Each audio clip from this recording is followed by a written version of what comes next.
The following is a presentation of iRacing.com Motorsports Simulations on LSRTV, the voice of sim racing.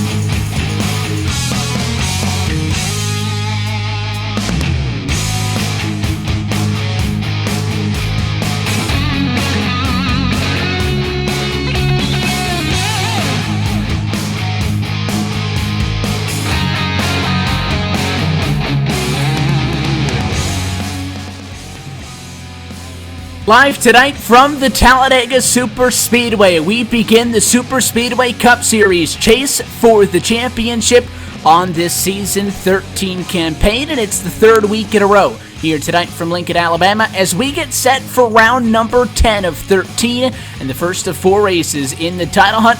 We get set to go racing for the Puma Classic. Good evening, sim racing fans, and welcome to LSRTV and iRacing Live. Myself, Evan Pasoko, topside with you, alongside Austin Coop and a lovely and talented Cisco Scaramuza downstairs, pushing the buttons and bringing us to you here this evening. We go from what was in Season 12 Austin, an 8-race straight-up dash for the championship, back to this chase format. 9 races have now come and gone, and we have our field of 11 drivers set to get kicked off here tonight. It's the third week in a row we've been here at Talladega, and it's finally time to see the trucks take on the action here tonight for the first of a very crucial, obviously, 4-race chase for the championship, because last year we didn't have the chase. It was essentially an 8-race chase, if you will, the whole season. But in the 3 seasons prior to that, we had elimination rounds. Well, a 4-race chase is very much so different, because a really bad finish here tonight could kind of take you out of contention. It may be hard to make that back up in the next 3 weeks, but there is no, either go for the win or put it on the hauler because you need to advance to the next round. So we might see these guys kind of tiptoe around the idea of points racing, which, for those who tune in regularly on Friday nights know, is not really the name of the game that a lot of these guys like to play, but it could be the strategy that somebody has to take. And a lot of these guys that were towards the bottom of the points, coming in the top 11, they're really excited about this first race because they know they may be out only 10 points from the leader Jay Riot and Mark Jorgensen Jr. At the start of this race, and that's a really big deal. Some of these guys were out multiple 50 plus points, almost 100 points. Seth the Merchant in particular, he was out quite a bit, barely made it in, and yes, for drivers like those guys, they're really happy about this chase format. They're back in the game, basically. It's playoffs, like we see all the time. And some of these guys who have wins, they have extra points. The guys with 1 win, they have 5 extra points, and the guys with 2 wins, they have 10 extra points. And it's kind of like being seeded, if you will, and a lot like NASCAR in that sort of way. But with the way it's a super speedway goes, like you said, these races are going to be a little bit different than we normally see here.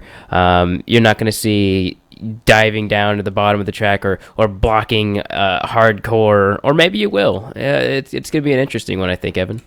I think that we'll see more than what we expect to see, but I think that these guys will go hard nonetheless. We take a look, though, at what is at stake here and take a look at the drivers who have the opportunity to fight for a championship. So you might think that 11 is an odd number. Well, the way that the qualifications for this championship were all the drivers with a win and then the 4 highest drivers in points without. At a minimum, we would have had 10. It ends up being at 11. So we take a look at the points.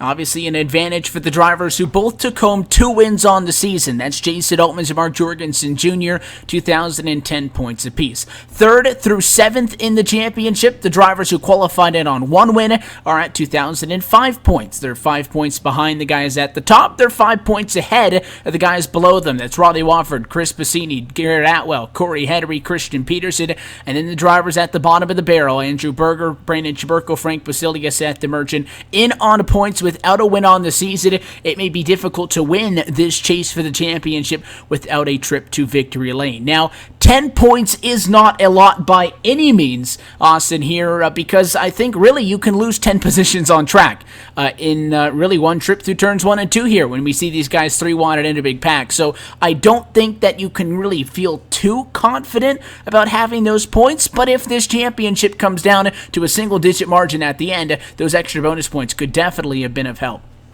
Yeah, and we're going to have 30 cars at least starting the race today as we're getting ready to grid here. And starting at the front is going to be a big deal, but if you go from the front to the back, and if you're one of those guys at the top of the points grid, you're going to be really happy that you had those extra 10 points or extra 5 points at least, because that can really help you towards the end of the night.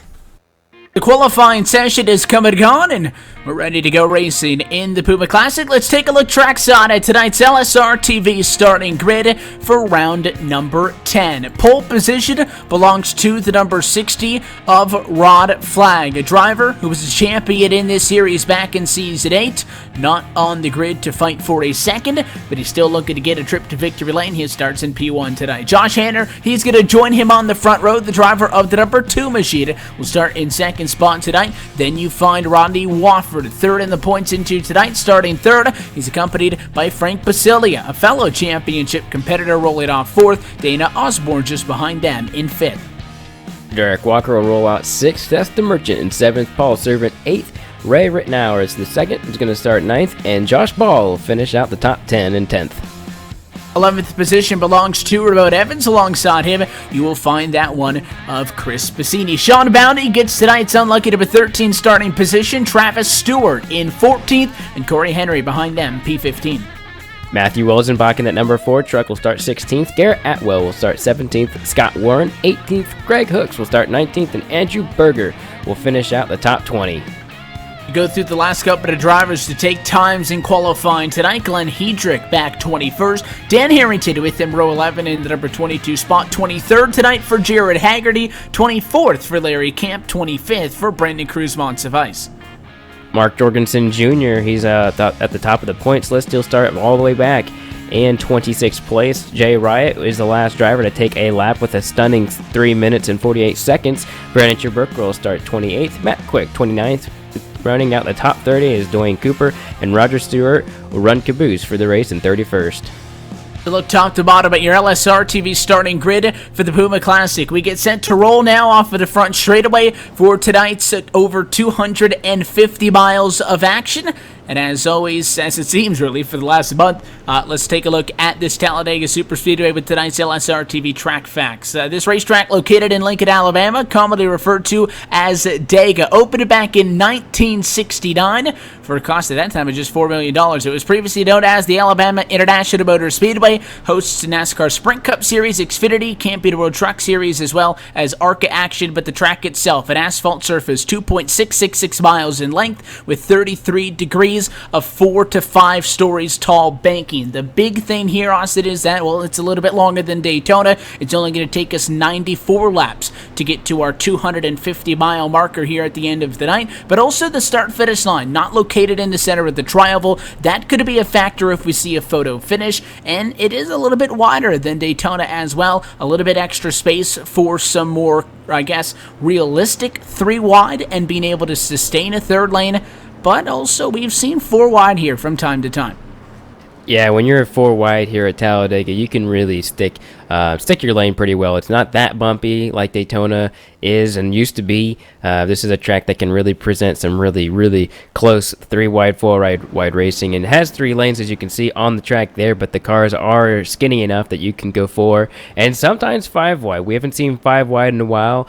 We might see it tonight with some of these guys in the chase trying to make something happen. And with the way the track lays and we've been here for the last couple of weeks, a lot of these guys got to be comfortable with the track and they probably know what space they have and what space they don't. Another interesting thing to note is the base car ducks off and away. You want to talk about bumpy? We will be back at Daytona circa 07. into about a week's time for the last race there, the second race on the Chase. But with that, we're happy to have you with us at LSRTV and iRacing Live. American Ethanol green flag flies, and we are underway in the Superspeedway Cup Series chase for the championship. Better start to the outside down to turn 1. It's not going to matter as we shift him up to third, now fourth gear, get him up to speed. 3 wide already in the center of the pack as Pole Rod Flag leads at a turn number 2. Yeah, and that's Ramon Evans, or not Ramon Evans, that's Josh Ball right there on the outside trying to make the 3 wide work. He's got help from the number one of Chris Bassini, and they're still there. You know, I wasn't expecting that 3 wide to work so well, and it's still going there, but they're going to run right back in line, and never too early, I think, to run 3 wide for as wide as this track is. You know, we talk about it time and time again. These guys still too wide. This truck has a really good dynamic package with the drafting, and you're going to see that with that outside line, and you're going to see maybe some tandem drafting as well, as these trucks can do really well with just 2 of them. They are a little bit slower by themselves. You're not really going to notice any sort of big difference in the pack. 193 miles an hour in the pack as we get that first lap now complete. Bonus point into the back pocket of Josh Hanner. That could be also a big thing to note when you talk about those drivers that are actually in this championship when it comes to getting every single point you can here and there. They power down the Alabama gang backstretch off to turn number 3. So far, relatively calm. Single file, tightly packed, albeit up front. You got about maybe the top 15 cars very tight. That's when you then start to see 3-4 cars kind of by themselves hanging back. That could also be by design, or it just may be a little bit harder to get up and get going back in the pack. Nonetheless, 2 laps going to be complete this time by. Still a dead heat for the top spot. Looks like Hanner may get a second one.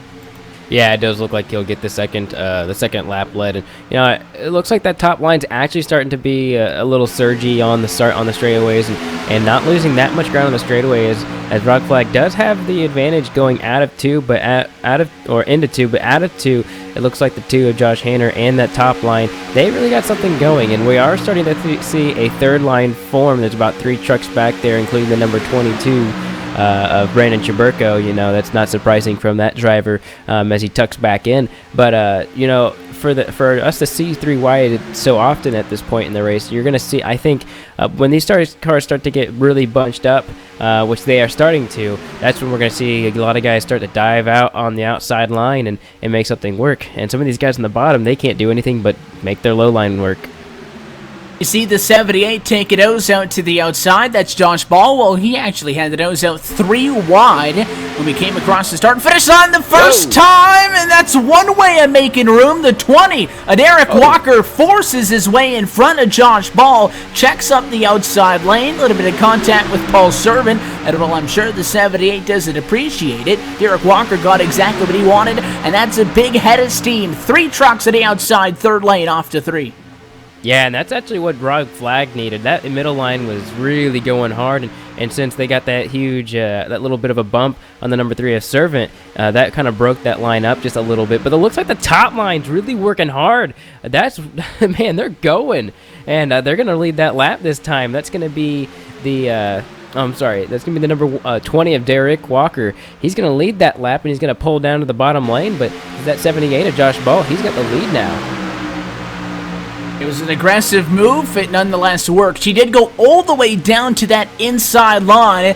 That's not necessarily the best place to be in, though. Still 3 lanes down the backstretch again. 2 on the outside. Now Pasiti with the help for the 12 of Corey Heddery. The 22 of Brandon Chaburko is going to jump up. He started in 28th spot. We're not even done 5 laps. Chaburko inside of the top 5. Not a lot of momentum, though, for the guys on the outside as they go through the corner and a crossover by the 78 machine. Walker tried to go bottom to middle, and the move by Josh Ball. 4 lanes of traffic in the center of the tri-oval is going to put Josh Ball to the point. Drag race at the line. The middle just by a little bit. Are they going to run out of room, though? A lot of contact in turn 1. Oh, this is getting real tight in the 4, and these guys are really experienced at doing this, but 4 wide and 4 lanes are really working now. They got to get back down to 2 lanes if they're going to want to be competitive. But we have 3 strong lines right now, and I think that's the most important thing to note right here is you're watching some of these drivers trying to get in line, and wow, that was a quick move by the number 24 right there, I think, right there to get back in line. But we're seeing a little bit of a block from the number 2, and he gets turned. I don't know how he didn't hit anybody else. It's a 78. Caution is out. Josh Hanner, heavy damage for the driver who started on the front row and in fact was on the front row. And that all kind of started about that 1.5 laps ago when we saw that fourth lane get created, and in fact, we got things back down to 3 wide by the time we went through the corner. And it looked like Hanner was trying to come up, and it's the exact same thing that we saw happen to the 78 when he was on the outside by the 20 at Eric Walker. Austin, I think he maybe cut that truck a little bit of a break, and then he started to see for the second time at as many laps somebody else tried to cut him off, and he just kept the foot in the gas, and the two turned across his nose. Big chunk for Josh Hanner. Maybe if it was anything along those lines of Josh Ball to kind of prove a point to say, hey, I'm not out here to get pushed around. Well, he himself did end up in a fence as well and also got some pretty substantial damage, but we do go under caution for the first time at lap number 6.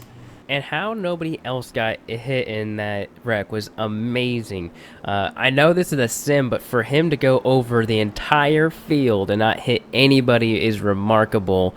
That's shades of Austin Dillon right there to go over the entire pack. But I only see 2 cars with significant damage. There may have been a couple other cars that got some netcode issues by hitting him with the roof or something like that, and they may affect him. But Rod Flag is back to your leader, and he's down pit road with a bunch of cars. First time under the yellow flag tonight, therefore the first realistic opportunity for drivers to come down to the pit lane. We'll see what Rod Flag can do, though. Your pole sitter in control at the moment of yellow. He's got a long trip down to the end of pit road, and he locks him up, overshoots the box a little bit. That's something that we see quite frequently, interestingly enough, here on Fridays, are those small self-inflicted errors. He'll go right side tires only for the 60, and he'll get beat off of the pit lane by Ray Rittenauer. The 87 came way from behind, did not take service. We did see Brandon Chaburko and Seth the Merchant both beat Rod Flag out of the pit lane. Seth the Merchant did not go into the box himself either. Brandon Chaburko was pit side. He did hit the box. He took just fuel only, and I think we also saw the 94 Frank Basilia come down pit road but drive through the box. So that's kind of interesting. A lot of people down pit road, not a lot of people actually got service.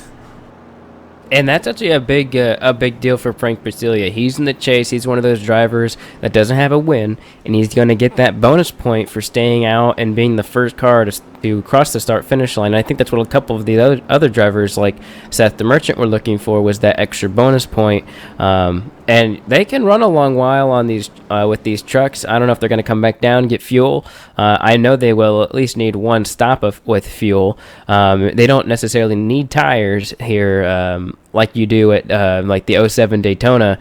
But that is an interesting call for all of these drivers to going down pit road and not just stay out. Because if Seth the Merchant just stayed out, he would have beat Frank Basilia to the line. Drivers take a look to see if they trickled down to the pit lane. The 94 again was down the last time. He did not actually get service, and it looks like Frank Basilia going to give up the race lead this time through. So will Seth the Merchant. It'll put Brandon Chaburko, though, to the race lead in this race after he came down for fuel only. The 2-tire call for Rod Flag is going to drop him from the number 1 position to second in line. 8 laps complete tonight at the 94 on the board from Talladega. We'll take this quick opportunity to step aside and come back for the restart. You're watching the Superspeedway Cup Series Puma Classic on LSRTV. Once its sights are set, nothing can stop the ferocious lion from capturing its prey. Relying on keen senses, lions search patiently before striking with alarming speed. Wait for it. Gotcha, Mr. Piece of Rubbish. He is truly the master of his environment. Do good. Be a lion.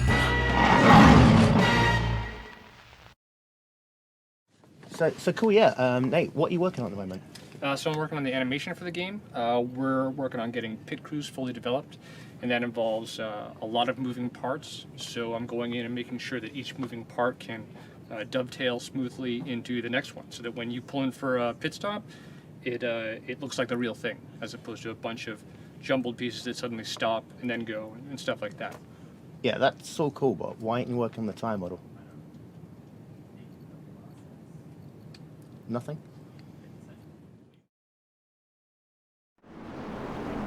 We're back live from the Talladega Superspeedway. Lights are out on top of the American Childhood Cancer Organization Ford Mustang GT pace car, so we get set for the first restart on the night. Took about a tenth out of tonight's Spoon Classic. We'll have 9 laps completed on D4 as we cycle the field at a turn number 4. A couple of different things mixed up for this restart. We have Brandon Chaburko from 28th and on a provisional and qualified to the race lead.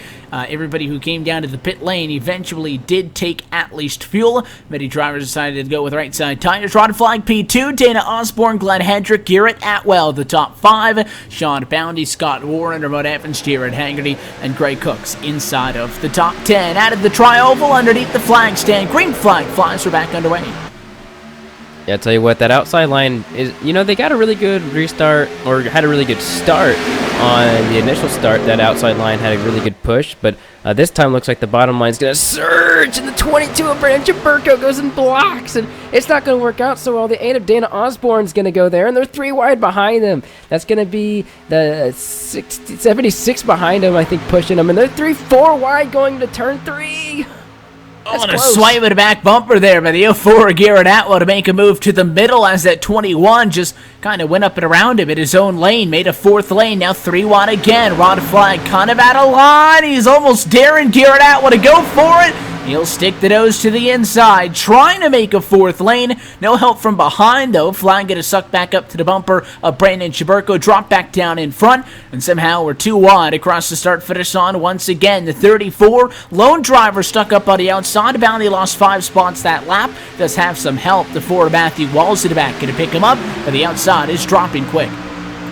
Yeah, and look how close the number 22 of Brandon Chaburko is getting to the inside line. It's if one of those drivers on the inside line makes a small mistake, maybe hits the yellow line and pops up just a little bit off of hitting the apron, that could be bad for him and everyone on that outside line, and we've already seen catastrophe happen for our leader, so we don't really want to see that again, but he is flirting with a little bit of dangers. You're seeing that 60 car of Rod Flag, he really wants to go to the outside of him. It seems like he's got a lot of power and a lot of pushing from that 04 of Garrett Atwell, and they may just as well try the outside line again. It's working quite a bit. We've seen 3-4 wide racing, already, and we're only 10 laps into this race, and it seems about maybe 3 or 4 laps into these green flag runs when we really see a huge charge to the outside line. As you're seeing that outside line for it start to formulate, you're seeing that 54 of Brandon Montevice. He's out in the far outside line.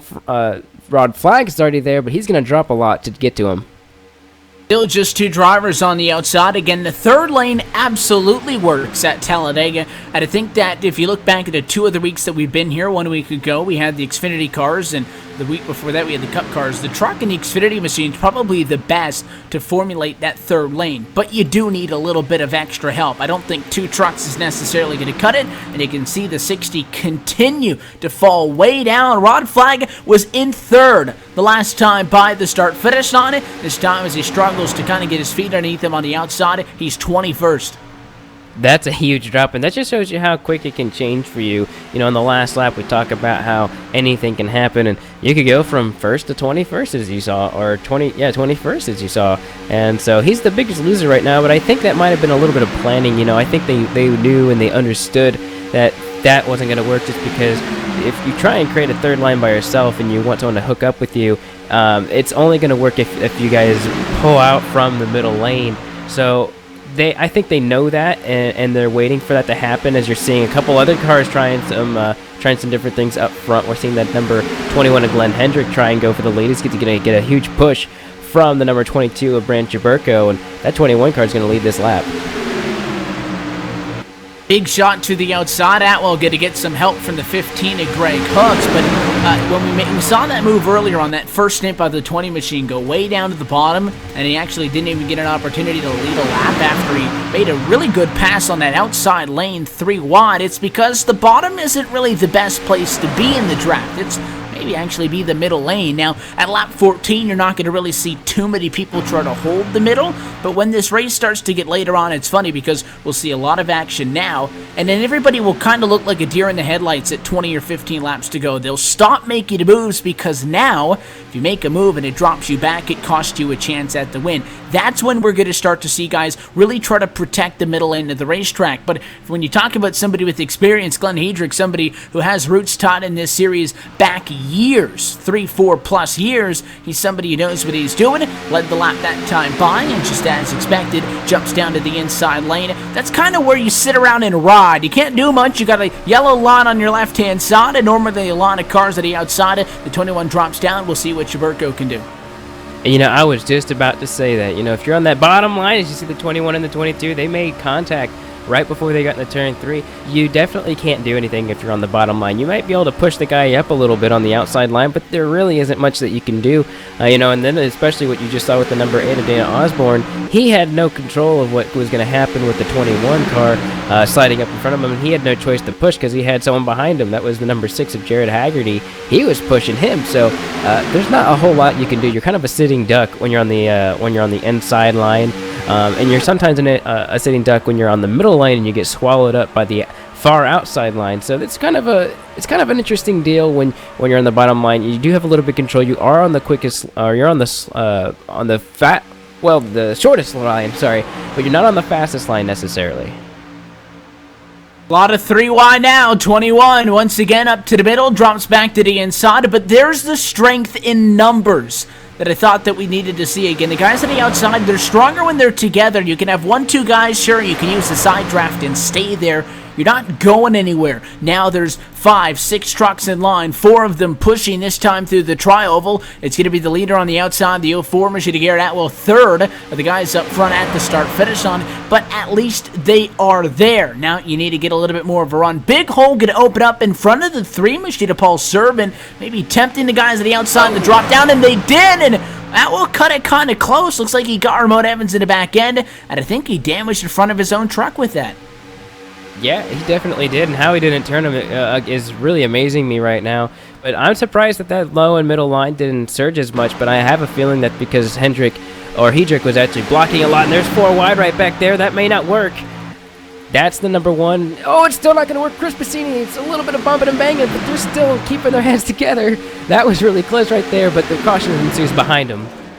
Walls to the back at a 4, going to go for a ride at turn number 4, and the caution to back out. So we've seen 4 wide a couple of times tonight, and in both instances, I think it's indirectly led to a little bit of an issue. So this time, it looked like everything was fine in front, but it was a checkup that got everybody kind of out of shape, and I think it's kind of hard to place blame on the double O there. It looked like he had some clearance, but he had a lot of guys shuffling around and maybe a little bit of netcode involved in that one as well. Walls of the back gets tagged, and at that point, really, the play seat entry was just hanging on for dear life, and he was going on a run. Lazy and measly, can't put those 2 words together at once. Spin at turn number 4, and it's going to bring out the second yellow on the night. 2 yellows, though, early on, both of which could have been a lot bigger than they actually were.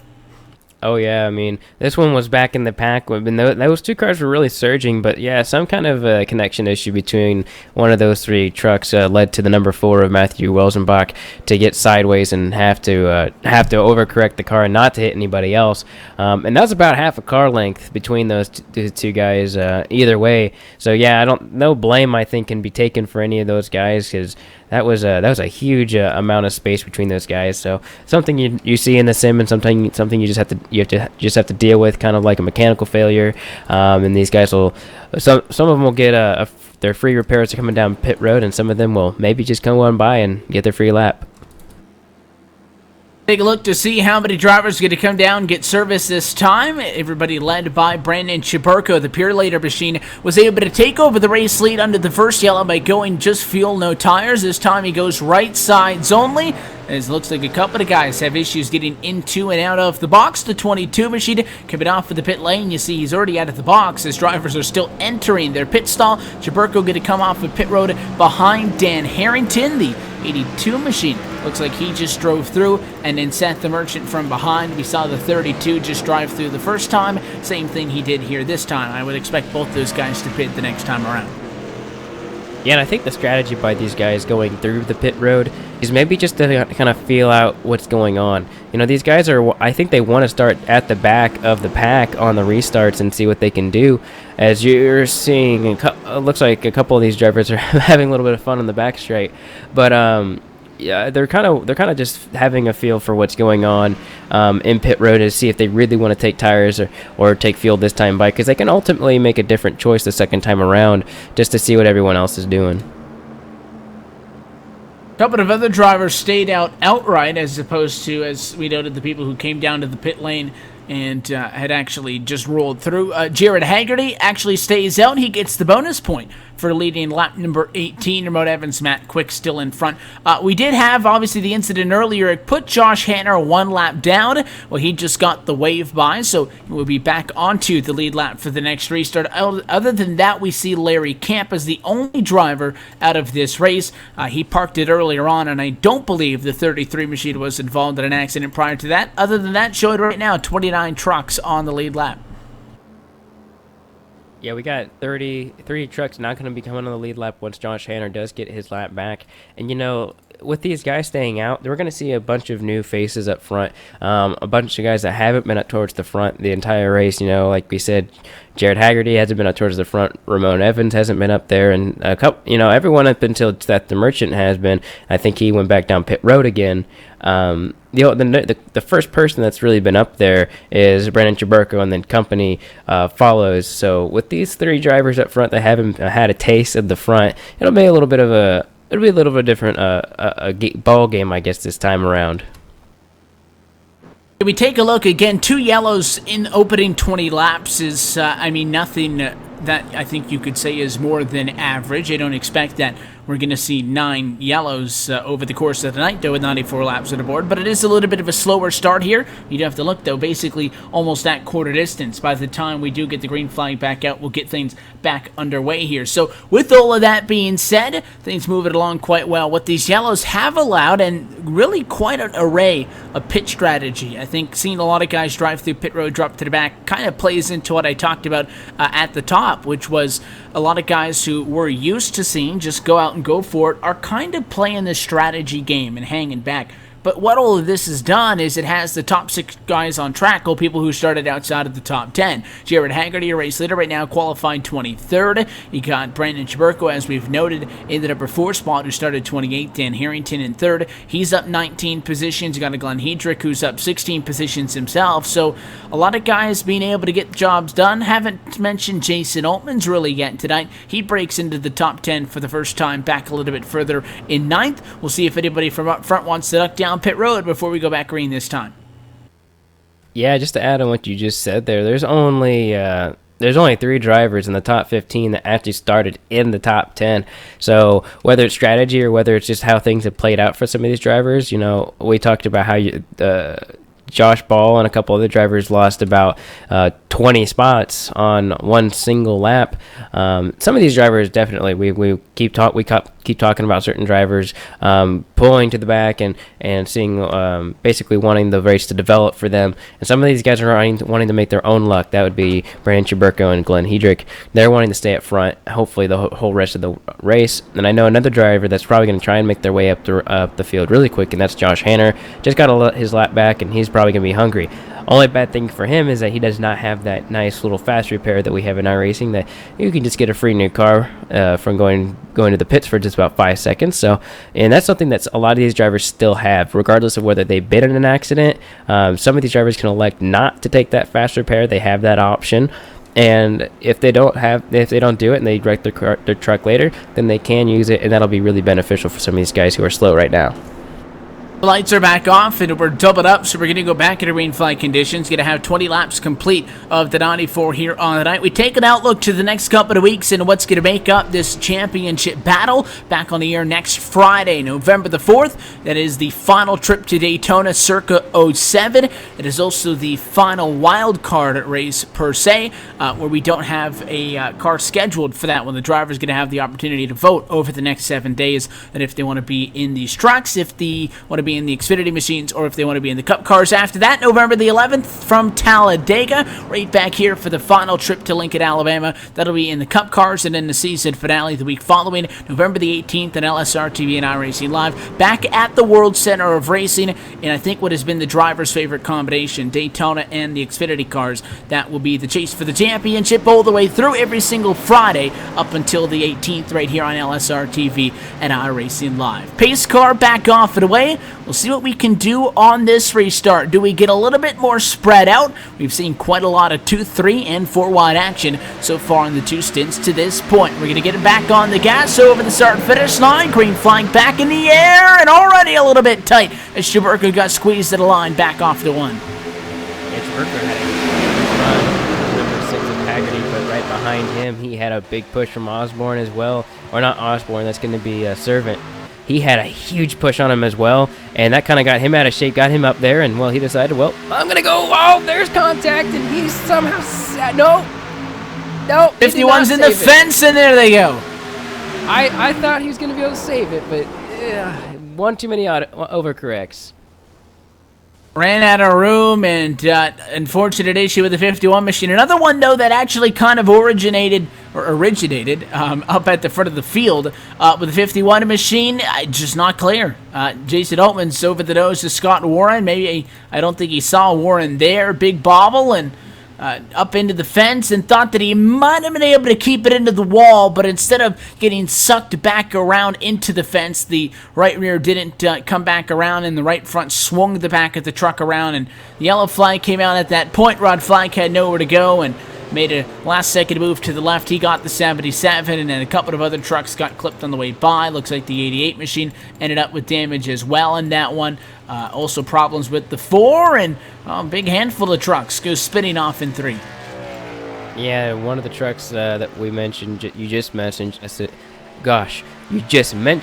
that number 4, Weltenbach, and he doesn't have another reset. He just destroyed his car on the last caution, and here he is with damage again. Whether he elects to try and fix that damage or just stay out, I don't know. That's a lot of bad luck for these guys, and it's not very good for these guys whenever it happens on a restart, because they're so bunched up and there's nowhere to go, and there was already a third line started. If that third line did not happen to start at that point, well, we may not be talking about so many drivers being in that accident, but so many drivers were on that outside lane already looking to start something, really looking to maybe have an advantage. As we do have some takers for pit road.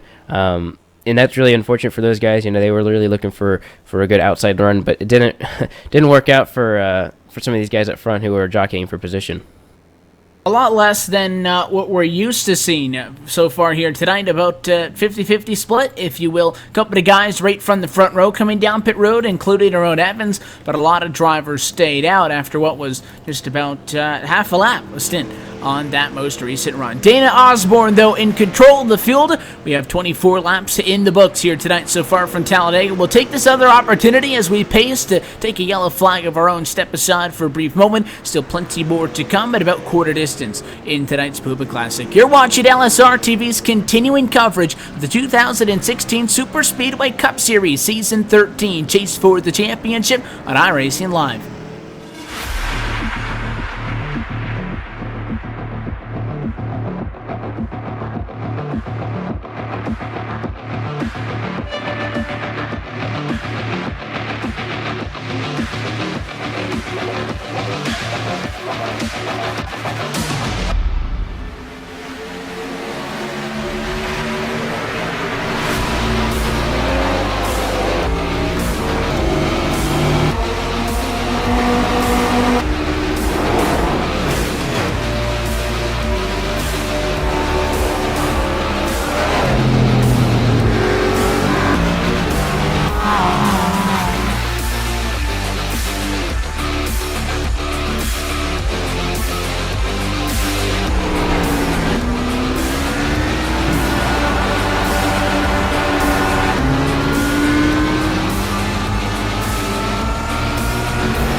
You know, the straights are unbelievably long. The first time you come here, everyone tells you, you know, you'll be flat out 6th gear for 20 seconds. First time I was here, I lifted halfway down the straight. I didn't believe that it was still going. I was waiting to brake, and I was back on the power. And the Porsche curves are extremely fast and extremely narrow, so it's a tricky track. And you know, every year I've come here, you learn something new every time.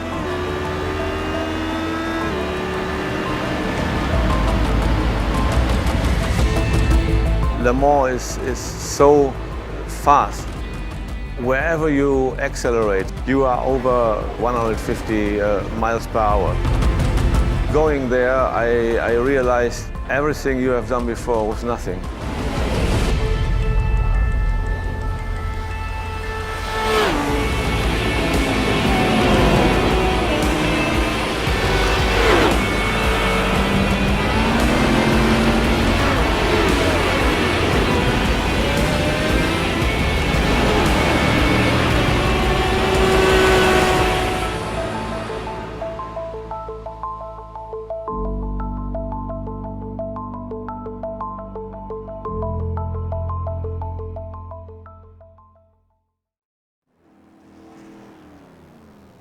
Back live for the opening round of the Superspeedway Cup Series is Season 13. Chase for the championship. It's round number 10 of 13, but a first of 4 in order to determine this championship into tonight. We reset the points, handed out some bonus points that have Jason Oatmans and Mark Jorgensen Jr. atop the pile into tonight. Also joined by Rodney Watford, Chris Bassini, Garrett Atlow, Corey Henry, Christian Peterson with a win apiece at 5 bonus points. Andrew Berger, Brenton Chaburko, Frank Basilia, and Seth the Merchant. The 4 of the drivers totaling the 9 that are in this championship into tonight. 4 races. Whoever's got the most points at the end of it all takes it home. And it's been a little bit of a rough start here tonight. 2 yellows early on, and first a 2-truck and then a single truck accident. So I think I noted that both of those could have been a lot worse. Well, the other one could have been a lot better. We had one truck get up into the fence, and Austin, really the big problem was just a lot of people couldn't get out of the way in time, and about 6-7 trucks involved in that one weren't even part of the initial contact. Oh yeah, there was only about 2 trucks that started the whole shenanigans on the backstretch, and then, well, it looked like about 6, 7, maybe 8, 9 trucks were involved. Maybe not heavy damage on some of those other trucks, but at least 2 or 3 trucks were heavily damaged, and some of them don't have resets, so they don't have their crutch anymore. Some of these cars do. Some of these cars are wounded out there, and they're going to be probably starting towards the back, as most of them were stopped after the wreck happened. So it might make the field integrity a little bit less, but I don't think the racing and intensity is going to lack any. The more and more that we see these incidents as well, the drivers involved get to start to run out of their one and only available quick fixes. And once you're out of those, it could be a rough go, especially as we mentioned, for those 11 drivers battling for the championship. You can't afford to really try to mount a championship charge by coming from behind after just the first week. We get set, though, to do the dance again. Pace car off and away. Dana Osborne this time stays out. All the guys up front elected to not come down to the pit lane. And a number 8 machine is in control for this restart. American Ethanol, green flag, better jump topside, though. Chaburko got him at the lawn. He might clear him off the one, and he forces his way down in front of the number 28 machine. What a move by him. You know, he's not a stranger to doing that. We've seen him do that time and time again. And I know the 8 car of Dana Osborne did not cut any slack. He had to basically force his way down there. And Osborne's right there in the 3 of Paul Servant. He barely made that move work, as he actually shoved the number 76 of Scott Warren out there. And then that middle line, it's going to rock and roll here. 3 wide on the second row of the racetrack. The 76 is the only one, though, in that third most lane. The Pennzoil Toyota tries to get in line behind the 34, and he may just find a spot in line if he wants to. Now the 78 close it in, though, so maybe not trying to get back in line, because Josh Ball just closed up the middle of the racetrack, and now the 76 is pinched on the outside. Dana Osborne once again in control. Contact between those two. 76 is in the fence, but hangs on. Yeah, Josh Ball had nowhere to go, really, and he somehow escaped that one as well. He's been at the product of trouble. He's not been the common denominator for starting it, but he's definitely been a part of almost every single accident thus far. Somehow he's still running out there, and I think that's a good thing for him. He's still out there making the long charge, and he's all the way back, and it looks like 8th or 9th place, maybe 10th after all that contact, and he's still going as the other can't.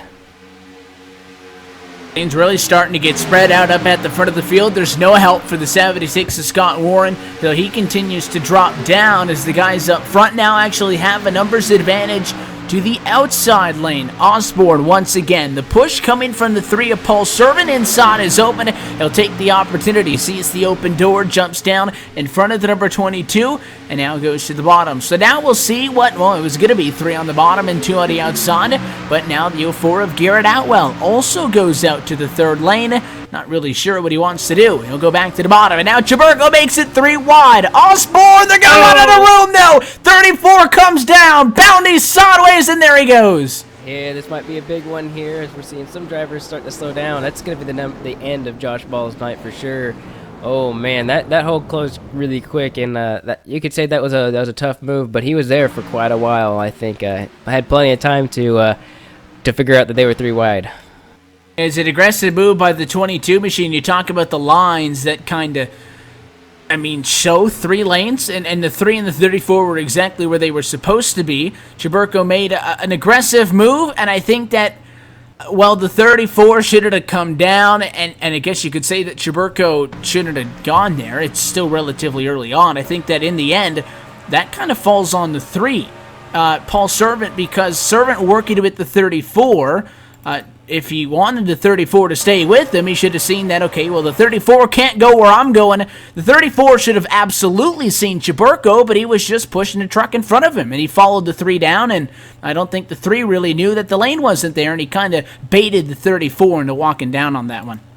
Yeah, I think that in the end, that's what we just definitely call a racing deal, and a lot of these other trucks that weren't a part of that got caught in this racing deal. And, these guys are trying to fight real hard for that top position because they know how important it is. Some of these guys have nowhere, just really want to be at the front at all times. And, even though when these guys are going to run, it's hard to say where in blocking and stuff. The pack behind them was going to eventually catch them as well. When they're racing like that, that's going to happen. I think once they knew the pack was going to catch them soon, they thought, if I'm in the lead at that point, then when that 3rd pack comes, I have a better chance of being at the front. Not the way everyone else thinks. I'm sure everyone else is thinking, now I got to fix my truck, or I have to wait in pit road fixing the truck for my 2nd repair, which is going to be a long time, I'm sure, for some of these guys. But yeah, that took a lot of guys out. I think some guys that have already taken their fast repair will have to get a number crunch on that here soon, as a lot of these guys might be out. Yeah, that's the problem, Sean Bounty. Somebody like that, heavy black smoke pouring out at the back of the truck. He comes down to the pit lane for the 2nd time in a row, though. A very short green flag stint and a caution flag comes out, which means that, unlike what we saw before, about 10 laps of the yellow, and everybody sort of agreed, okay, let's all come down to the pit lane. There's 2 very short stints. Brought a couple of guys down last time, but not everybody. And now on this cycle of yellow flag service, everybody who stayed out came down pit road, and those who had already gotten their service have stayed out. So now kind of starting to get everybody kind of discombobulated with each other as far as where they are on specifics, on strategy. Now, so far, based on what we've seen, I don't think you really have to be prepared for a green flag run to break out at any moment and us to go 60 some odd laps to the end of this race. So I don't necessarily think that you can ignore that either. But I'm not sure that really the strategy here being played is that big of a deal, at least at this point in the race. I think these guys are just kind of doing what they want to do. Those who are hanging back are hanging back.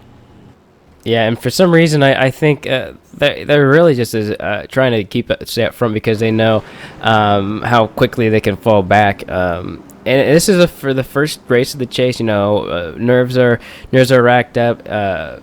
Everyone's really excited for this race, but it also brings in it's basically a whole new fresh start for some of these guys. We don't see too many guys completely out of the race yet. I only see Josh Hanner 7 laps down and Mark Jorgensen Jr.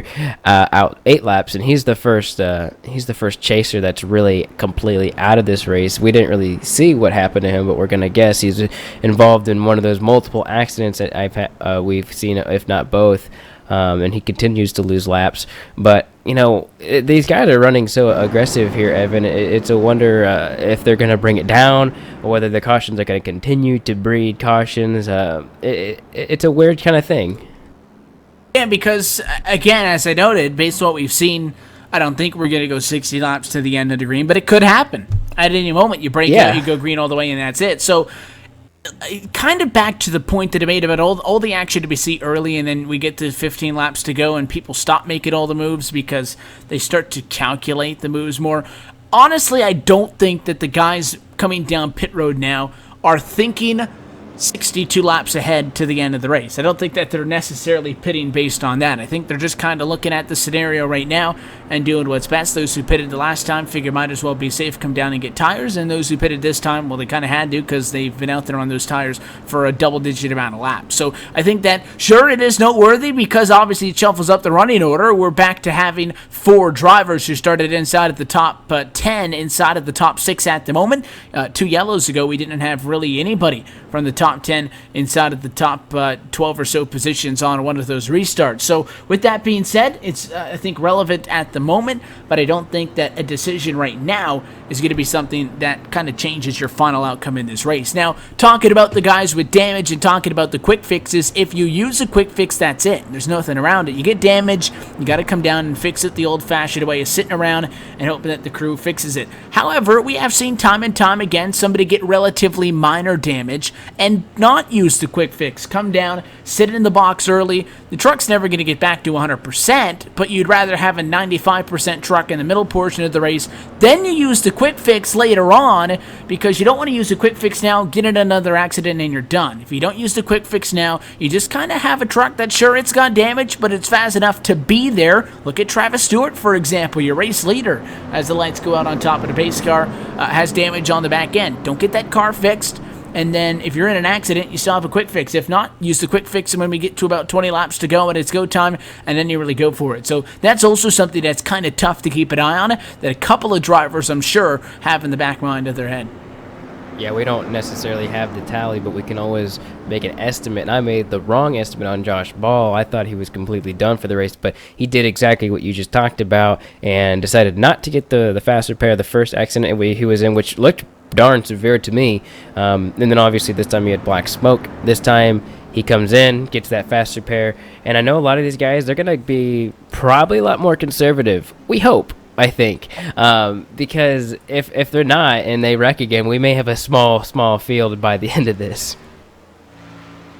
We are doubling up. We are going to go back green. 33 laps complete. Basically mark it up as 1/3 distance in tonight's Puma Classic, the first of 4 races on the chase for the championship. Stewart, Flag, Cooper, Osborne, Servant, the top 5, with Walls to the back, Atwell, Busilia, Berger, and Altmans through the top 10.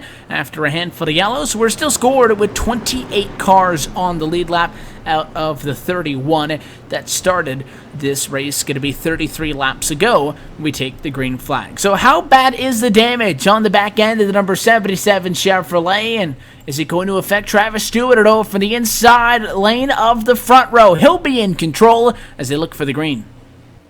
Yeah, he's right there on the bottom, waiting for the green flag, and it's going to be hard to push him, too. You can't push him like you can anybody else, as you're going to see Red Flag get a really good restart right there as the American National green flag does return back to the field, and you're going to see he's very slow, very, very slow, or just maybe not able to get up to speed as quick, and that top line's going to start to formulate, and we're already seeing 3 wide, almost 4 wide on that outside line. He's up to speed now, so maybe it might not be so bad after all for that inside line, but definitely looked like he wasn't going to have a chance to make that work out, as Rod Flag does make that dive to the inside line. But he's not going to have any push right now. That 3 and number 4 car are going to be able to push well past him. It's not. I don't know if he knew that 77 wasn't as strong.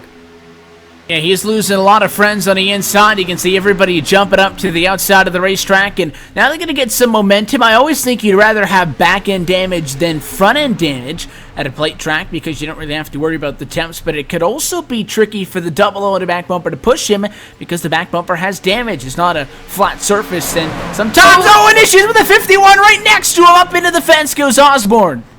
Oh, once again, the number 51 gets sideways, and this is a huge wreck, another big wreck. They're still wrecking a couple of them, and Chaburko's in it again, and his night might be over. That's at least the second time he's been destroyed, and I know it looks like his car's all cattywampus. And they're still wrecking. The 8 and the 51 got together again. I don't know what that was about. I kind of do, actually. Yeah, those were the two that got together to get it all kicked off. It was a push for the back bumper by the 8 machine. It loosened the 51 up, and it was on from there. The 22 into the fence as well. Looked like the 84. The 12 machine also involved. The 32 is at the Merchant. Mighty got a piece of the 12, and it was interesting. And you saw that Dana Osborne wasn't very happy. And, the 51 wasn't happy from the push. And we saw Osborne kind of drive right up next to him on the way by. And the 51 did not appreciate that and took him out under the caution flag. And not only did he have some damage, but that's also not going to help your cause that much. There's a lot of drivers that have to be headed pit side to get some of these machines fixed up. And they can look for another restart. Looks like really nobody's happy with each other after this most recent one. There is damage to be fixed, and there are caution laps to be taken. So we'll take another opportunity to step aside. From Talladega, you're watching the Superspeedway Cup Series Chase for the Championship on LSRTV, the voice of sim racing.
How much longer do you want to wait for Dave to talk about this dart release?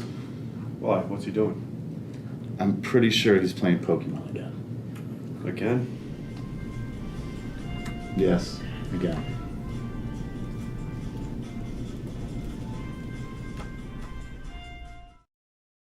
Alright, let's take it from the top. Okay, cool. I've got this time. Ladies and gentlemen, don't forget that the next round of the NASCAR Peak Antifreeze Series, powered by iRacing.com. Sorry, I keep on messing that one up. Why are you changing the name all the time? Just do it one more time. Do it one more time. Ladies and gentlemen, don't forget the next round of the NASCAR Peak Antifreeze Series, powered by iRacing, will take place on Tuesday from 9 p.m. Eastern Time. Catch it on iRacing Live. Join Evan and the gang for what will hopefully be another fantastic race. Some of the best sim racing you'll ever see on the internet. Better? Good, perfect. Thanks. Cool.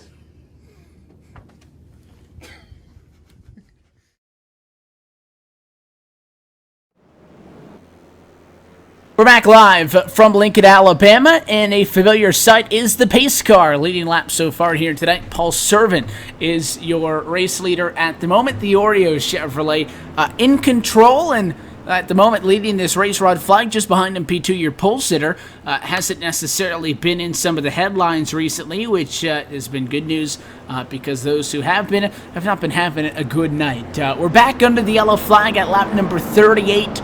A slow start has translated into a little bit of a rough go here so far. A couple of caution flags back to back to back, and haven't gotten a double-digit run-in since that second run in the race at about up until lap number 19 has definitely kind of slowed things down, and I know that the drivers want to get things back away and get going. Just a couple of incidents. Some of the ones earlier on I think absolutely were avoidable, but the last two have just kind of come out of nowhere, really. Just a little bit of an awkward bump in what would otherwise be considered a normal draft, and next thing you know, it all breaks out. Yeah, and I think a lot of these drivers are trying to make moves that aren't really available, but are kind of there as a risky move, and you have to bank on the other driver not getting in your space, and that's happened almost every single time. One driver's wanted to make a move, and the other driver's not aware that that move is being made, like we saw with Jaburko. Something that's really a big deal with all these cautions and all of these drivers starting to get lots of damage is that your two top dogs right now, Jay Riot and Mark Jorgensen Jr., are laps down, and multiple laps down is Mark Jorgensen Jr., and those are your first two drivers at the top of the pylon for points, and they're definitely going to be at the bottom at this point. And those bonus points we talked about before the race started are going to be so crucial at the end of the end of the 4-race stretch here. They're going to be out more than 20 points behind some of these guys. Not all of them that they're actually going to lose. They're not going to go to the very bottom of the standings, but they're going to lose most of the spots that they had before going into the chase tonight. Take a look to see if the lights go out this time, and they do. So we'll get a restart with 39 laps complete. We'll take lap number 40 of 94 on the night here, and it'll put us with a restart with sitting about 55 laps to go. Just a handful of laps away for the halfway point. When we get to that point, we'll take... Oh.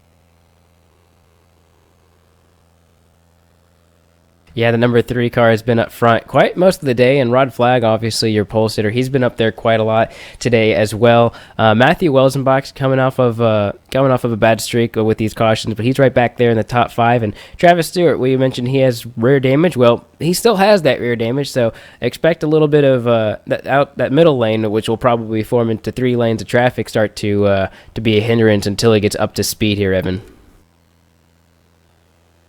Coming them up 2 by 2 by 2, back 25 trucks deep for the restart, and about 13 rows as we get set to do it once again. We'll see what Travis Stewart can do. The 77 was on the inside last time, checked him up heavy, everybody went top. The 77 is the second truck in line on the outside with that damage. American Ethanol, green flag for Rod Flagg, got it just by a nose at the start-finish line. Doesn't matter though really how good of a restart you get on the top. If you're not clear by the time you get to turn 1, you're not getting the race lead. And especially with the lack of help from the 77, the inside powers through at turn number 2. Paul Servant to the point with the help from the 4, Michelle Walsenbach.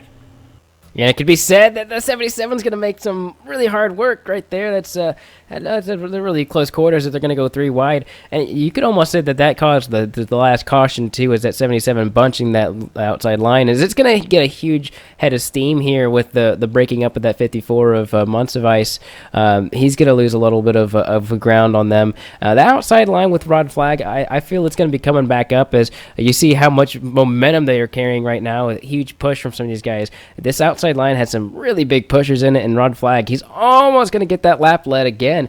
But what a huge return from the outside line is they're going to get 1 car length, maybe 2 car lengths by the middle of the straight or middle of the corner. And they've got the numbers. They're going to get the big run, most importantly, coming down the banking, and it should be able to put Rod Flagg to the race lead with that big head of steam at turn number 2. And No surprise that the outside once got going once they shook Travis Stewart. He's outside of the top 20 with damage at the back end of the 77, and Flag does decide to go down to the inside and takes over control of the lead. 15 Machine followed him down, so he'll still have Greg Hooks on the bumper, but the third truck in line at a turn number 2 is going to lead lap 41. Big push for Sean Bounty from the front bumper of Brandon Chiburko. He drops down in front, and he'll lead the lap.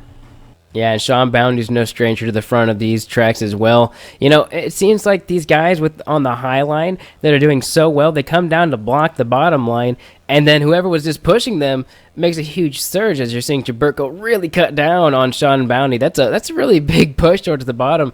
You know, it's good to see Chiburko back up the front. It just shows you how quick he is able to get there. But cutting that driver down on the bottom, that's getting very close as he comes and shuts the door. Guys gets the 34 a little wiggly. That's not what you want to see if you're the number 34. What a huge cutoff from him. And that's one of the first moves from the leader that hasn't followed a surge from the outside line as we're seeing him still blocked. Sean Bounty's looking for something with that number 1 of Chris Piscini. Here we go, and look, while they're fighting, a third line starting to formulate. 3 wide they go. Slick move by the 24 and the 8 to slot up in front of the 94 of Basilia. And a lot of momentum all the way, even going up the hill to turns 1 and 2. 24 all the way clear. He goes to the bottom lane. And Osborne, not sure if he wanted to follow him or not, but ends up stopping in the middle lane. And we're 3 wide once again. This time, the momentum in favor of Frank Basilia. Second time in a row, the driver third in a line is actually the one that's going to end up leading.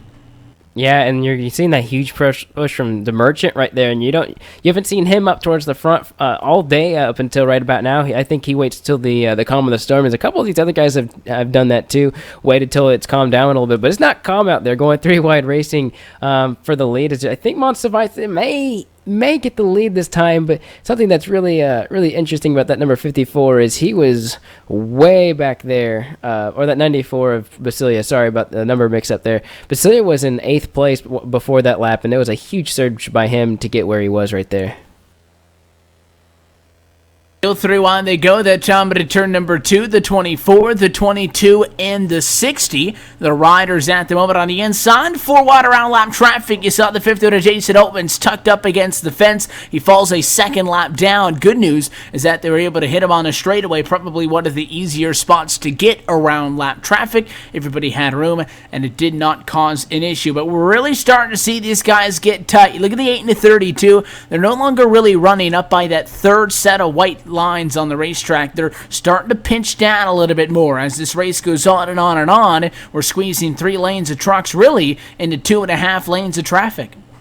And they have to. They're going about maybe a half a mile extra around the whole circuit if they stay all the way up towards that wall, and they know it. And if they can squeeze those guys down in the middle, that can be proof useful as Chiburko bullies his way to that middle line. He absolutely bullied the 04 of Garrett Atwell out of the way. And, well, it worked out for him as he's pushing that 34 car of Sean Bounty. He's pushing that truck all the way to the front again. And I'm sure Sean Bounty is not going to complain about that.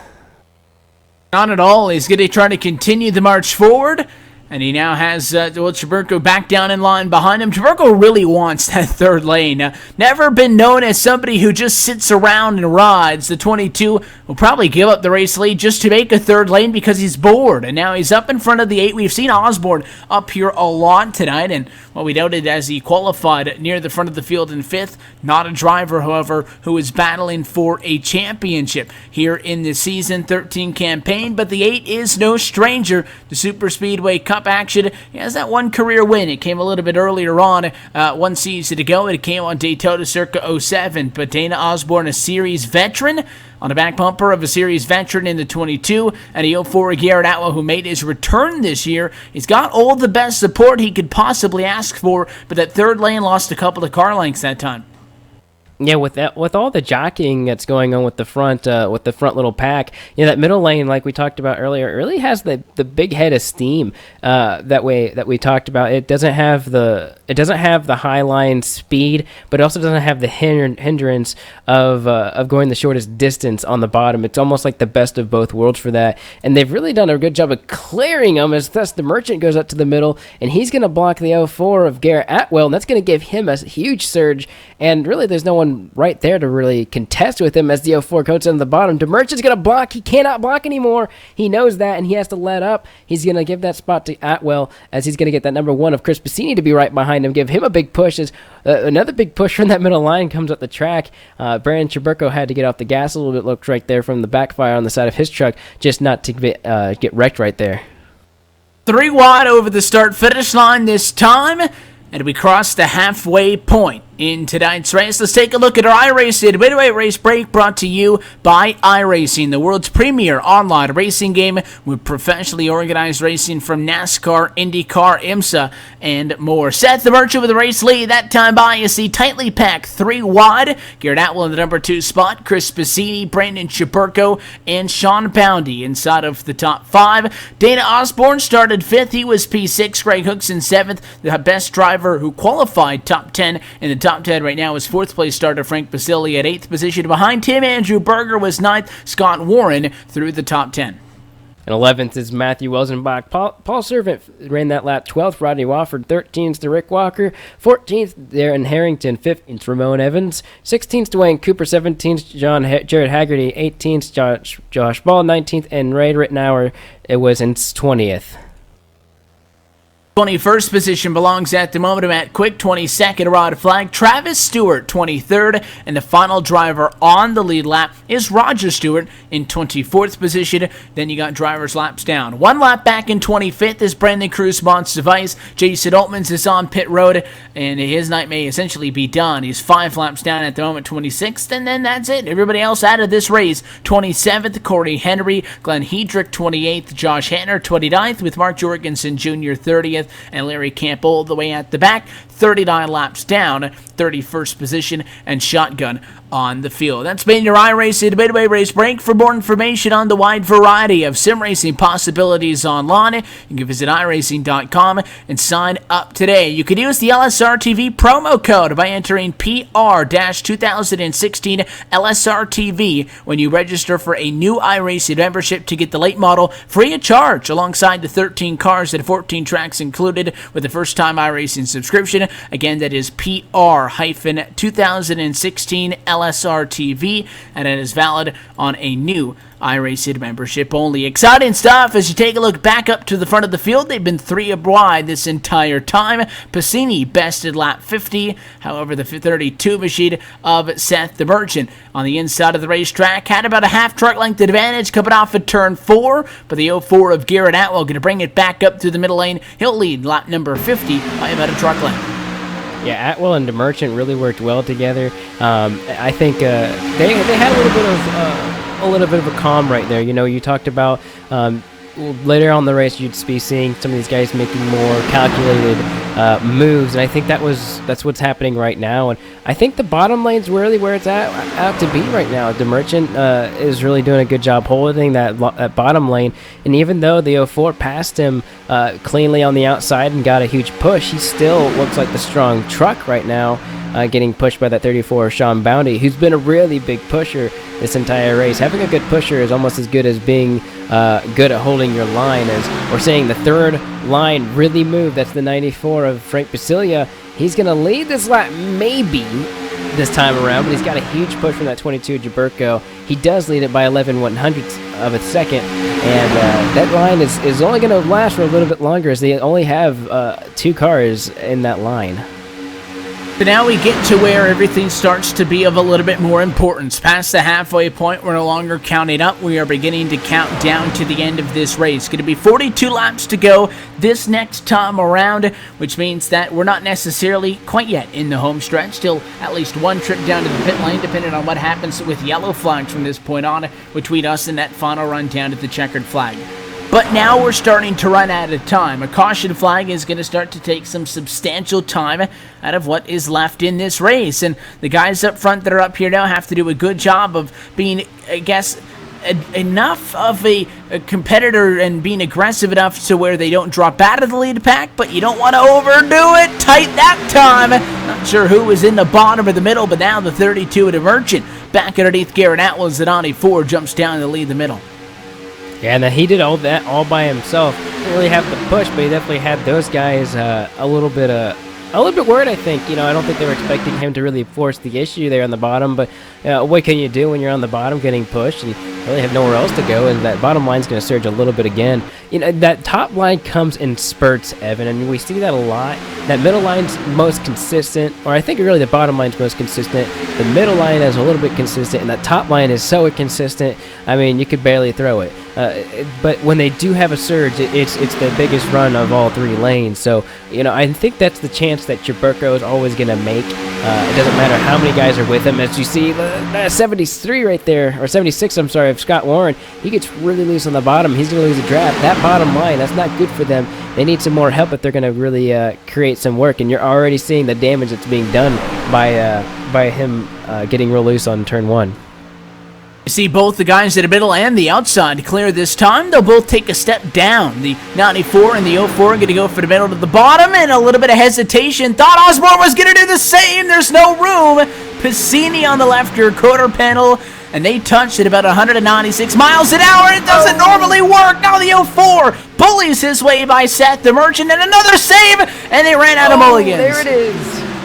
And both those drivers have already used their quick repairs. That's the number 4 of Welzenbach and the number 22 of Cheburko right there. We're going to have to see how bad the damage is on some of those machines. Dwayne Cooper's also involved. Looks like Matt Quick got through it pretty quick. Haggerty's in it. Dana Osborne's in it. A little bit of damage there. Some really good contenders are in this one. Taking a look at the replay, they got away with the first one, strike 1, strike 2, but the third one it sent a walk-in after a lot of contact in 3 and 4. Thought we were going to be okay. The 32 got picked on by the 04. It was a spectacular save, and then we just kind of ran out of luck there. The 4 machine walked up a little bit too much. The 24 was there, and Cheburko had nowhere to go. Dana Osborne was involved, and that could have happened 3 times. In fact, that really was 3 accidents. That third one, though, was just the straw that broke the camel's back. Yeah, I think what was going on with the 4 car is he did move up, and that's what caused the accident to happen. But I think the 4 was expecting the 32 to come up, or not the 32. I think he was expecting Bounty to come up the track again. And he tried to give him room, but he wasn't coming back up. He was just going to fall back, and that's when the accident ensued. Not that many trucks really involved in this wreck, but for those involved, this is a pretty big shock to some of them. Rod Flagg, and some of these guys, jumping ahead of myself, Rod Flagg, Travis Stewart, and Roger Stewart, they're all getting either their lap back or they were out towards the back, and this is a big break for them.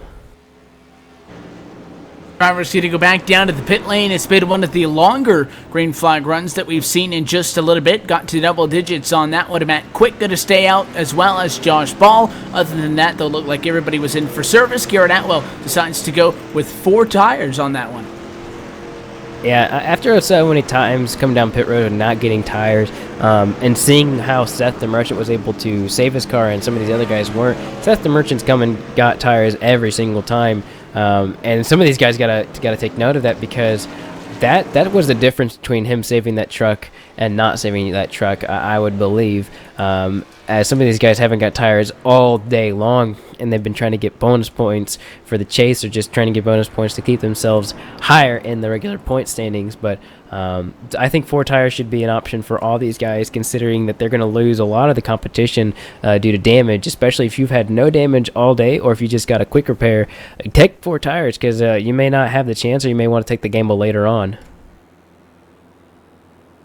Taking a look, 24 trucks scored on the lead lap, and there were a handful of guys who have been up front for the better part of this one involved in that accident. Coupled away by is also going to be dished out. Greg Cook stays at Altman's. Brandon Cruz, Monsivice going to be able to get at least 1 lap back.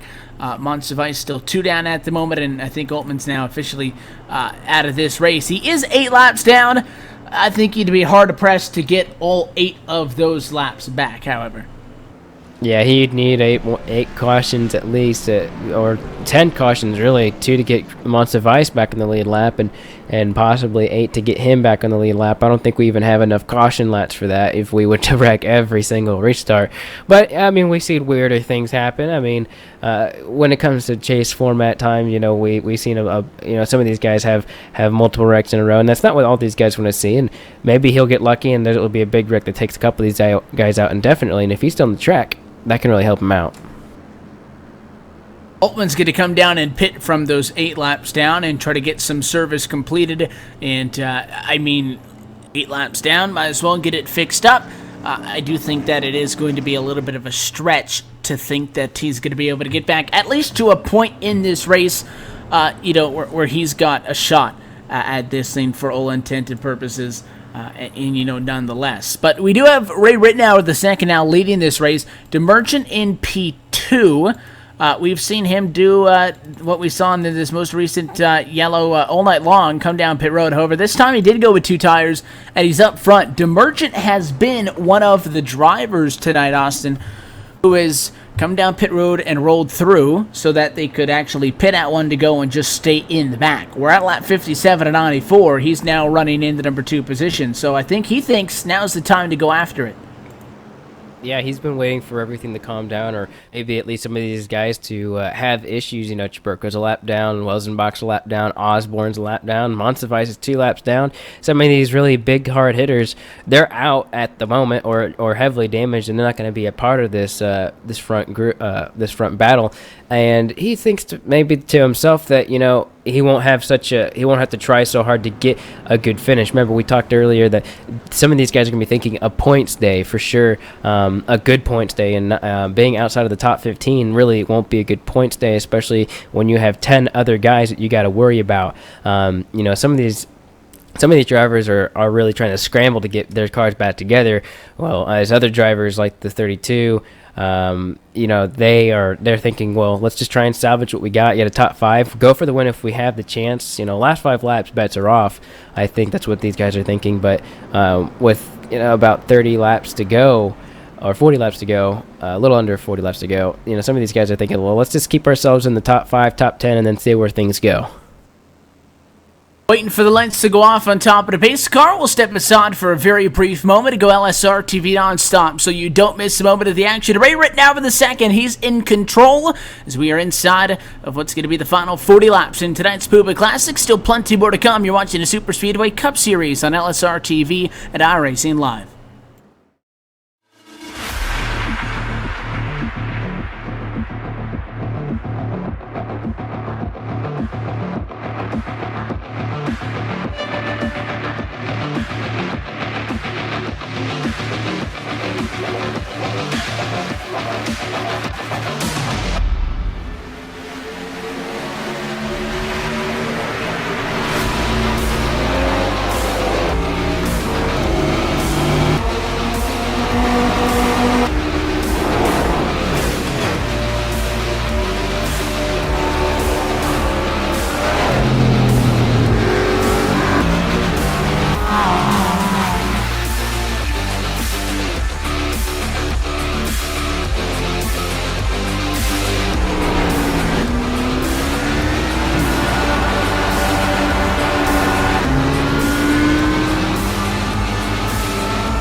We're back live from the Talladega Superspeedway. Ray Rittenauer was in control as we stepped aside. Well, he came down to the pit lane at the 1 to go. So, Seth DeMerchant, you're up. He's been playing it conservative all night long, hanging out in the back. He's now your race leader at lap number 59 of 94 on the night. Going to be a restart with, I believe, 35 laps to go.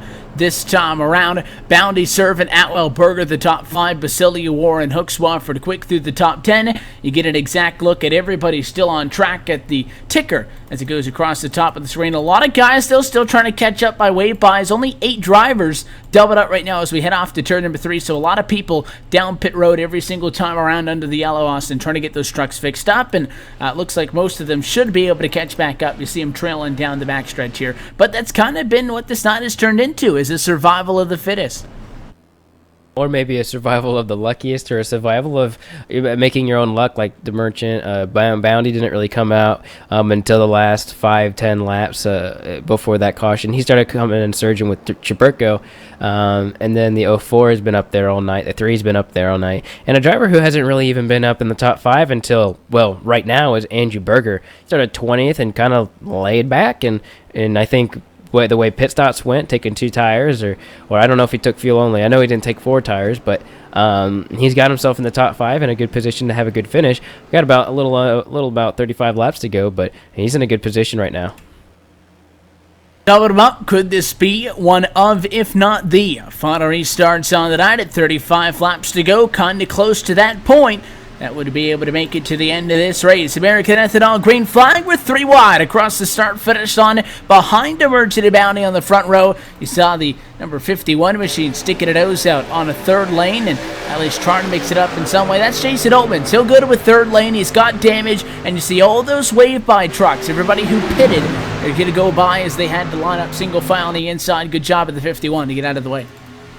Yeah, and this inside lane is going to really be the place to be, because there was a huge single file line with all those wave around cars. You know, we only had about 5 or 6 cars in the outside line, and it may surge back and forth, but I think the bottom line really has the angst that it really has been waiting for. The outside line right now, it doesn't have enough drivers at the moment, and I think that will change over the next 5-10 laps. As we're looking 3 wide, and the 94 left him out.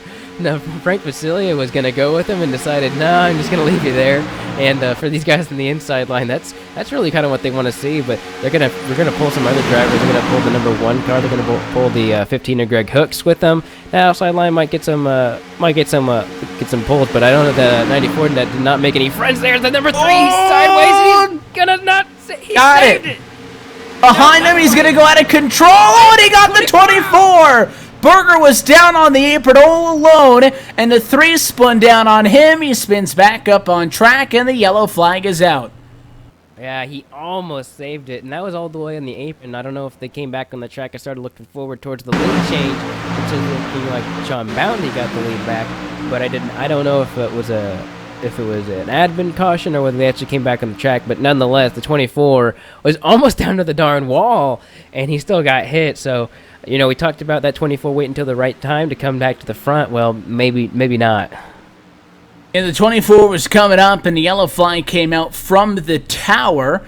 It is something that I believe is exclusive, that what we see on Friday nights is that if there is not a caution inside of the sim itself, that race control does reserve the right to manually throw it a yellow, because there are some instances in which there's a couple of cars involved and it doesn't actually trigger a caution flag. However, I believe, unless it has changed, that the rule is typically, if not only, 3 or more drivers involved in the accident. And I know, at least on this one, it seemed pretty clear because, well, they were 40 feet away from everybody else, that the only people involved were the 3 and the 24. And at least to me, that is a 2-vehicle accident and not a 3. So by that, I'm not too sure why the yellow is out. No sense in diving too deep into it, because there was an accident on the back straightaway, and there is a caution because of it. Yeah, and he did come back on the track. I am seeing it. So I do think the caution was well suited for the situation, because Dwayne Cooper could have very well have said to himself, well, there's no caution, so I'm going to just try and drive through it. So I think that was a well-placed caution, even though it may not fit the quota. I think sometimes for this instance itself, it was definitely worth the throw. Yeah, just to take a look, the official insert in the rulebook says, quote, if the race server fails to trigger a caution with 3 or more members involved in an accident, it does then say that race control has the option to choose if they want to throw out the yellow themselves. They don't have to, but they can. They can manually throw a yellow, again, based on our best look. It was only a 2-car accident, but nonetheless, does kind of suck in that regard, but we are checked him up and we've slowed him down once again at lap number 63. Sean Bounty going to be in control for a couple of more laps as he paces under the yellow flag. I mean, you got guys up there like the 51 machine who is still 8 laps down. Altman's looking for another one, trying to get back. He'll get away by this time. You see he goes to the right-hand side of the pace car. Only 7 laps down. Even if we went green, though, and had a yellow immediately after, I don't think we have enough laps left to get him those additional 7 laps, unless he gets a couple per yellow. We'll keep an eye on him for those of interest, but he's basically 26th position. He's like the 5th driver down off of the lead lap out of the 21 that are currently scored on the lead lap, so really not necessarily a huge factor in this one. But a tough break for him. Remember, he entered tonight with 2 wins on the year and at the top of the championship standings. So an 18th place finish may not be that bad. Could be like an 8th place finish if you took the 10 points out of what he gets as it is already. So we did say that, well, you don't want to enter this kind of banking on the fact that you do have some points. It might not be that bad of a deal. He'll lose any advantage that he had coming into tonight, but that may make this still playable for him and his team. And it may seem like a little measly thing, but I think he will at least get 1 position by the end of this. Dana Osborne has left the track, so 1 position with only 4 races, I think is a really big deal. So as long as he continues to stay out there and gets that 1 spot, he's only got to go 1 or 2 more laps to get that. And we're not done with this race, and we've seen a lot of caution. So not to say that we're going to have a lot of caution before the race is over, but the chance of it is likely, and I think with a lot of these drivers out of fast repairs, that he needs to stay out there, and he can get maybe a couple more points before the night's over. With the way some of these drivers are driving, some of these drivers really want to be towards the front, and they're trying to take any chance and every chance they can get. And we're seeing that a lot. We're seeing a lot of really hard pushing down the backstretch, and which has happened last time. Really tough moves by some of these guys, and the only thing that can really be good for Altman is that these guys are having the kind of issues that they're having. Another thing to note while we're on the topic of points is that this series does use its own unique point system. So unlike what you see in NASCAR, where it's a point per position and then bonus points, max points being 48, the winner gets 100 points, and then the increments kind of begin to change from there. So a 2nd place finish will then get you 95, 3rd place will get you 91, you get 88 points for 4th, 86 for 5th, and that 2-point per position interval continues all the way down to 10th position, where you get 76 points, and then it is 1 point per position, 75 for 11th, 74 for 12th, and on and on and on. 1 point per position all the way down to a maximum of 43 spots when it comes to the end of it. So points inside of the top 10, there's a big difference between coming home between 1st and 10th. That is a 16-point disparity, but if you look at the difference between 10th and 20th, that's only a 10-point difference. So it is obviously noteworthy that if you're inside of the top 10,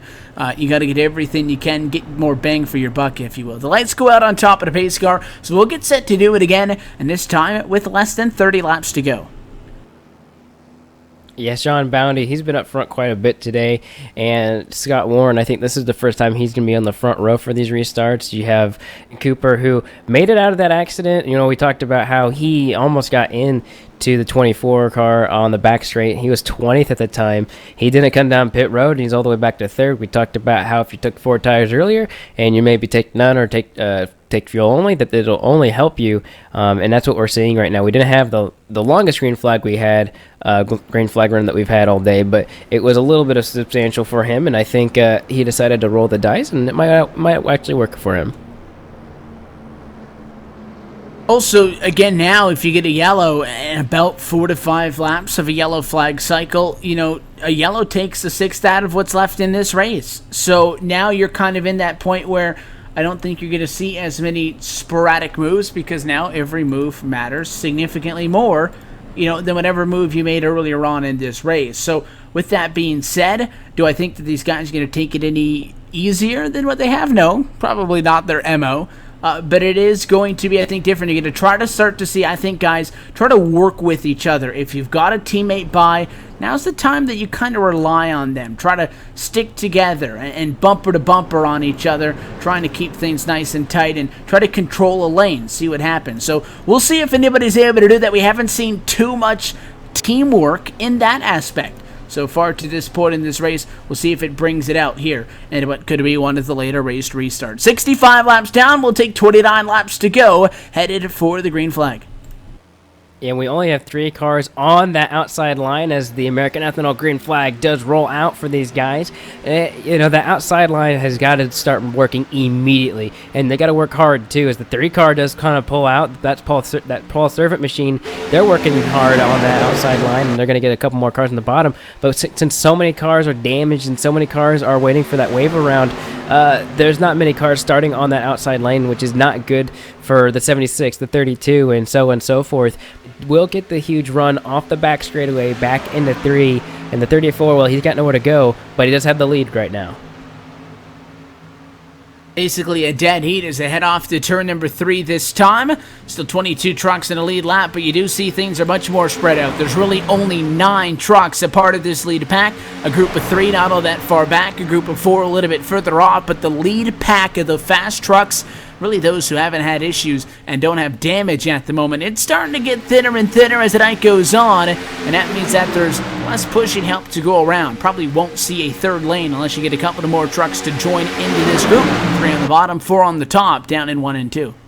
I'll tell you what, I'm watching that 00 Dwayne Cooper, and I don't know whether it's just because the bottom line on the tri-oval is really bumpy or what, but he was going all over the place, almost ran into the side door of the 94 Frank Basilia, so that's something to watch, and that might be why that outside lane is starting to really move right now, as he's not able to have full contact with that 34 of Bounty.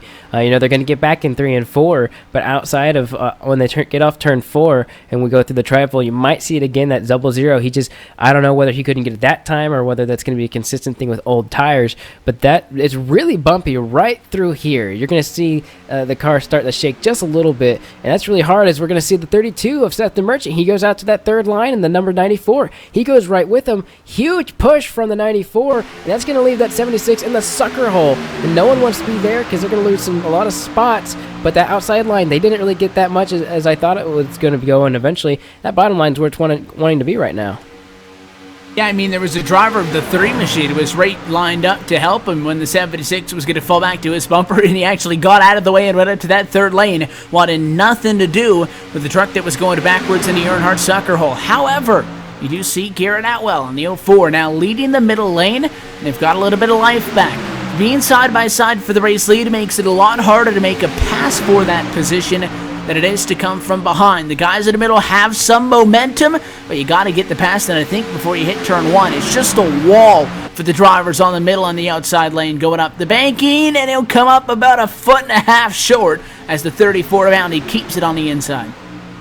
Yeah, that 04 is getting a really big push from that 76 of Scott Warren, and that outside line looks like it's starting to die, but I know they're just trying to get something to work out here, and that middle lane is really where it's want to be. We've said it all the entire time, and if that outside line could get some more drivers on it, I think it would be just as good. But as we said, the 76 door slams the 32 to Merchant, and that's going to really slow down that outside line.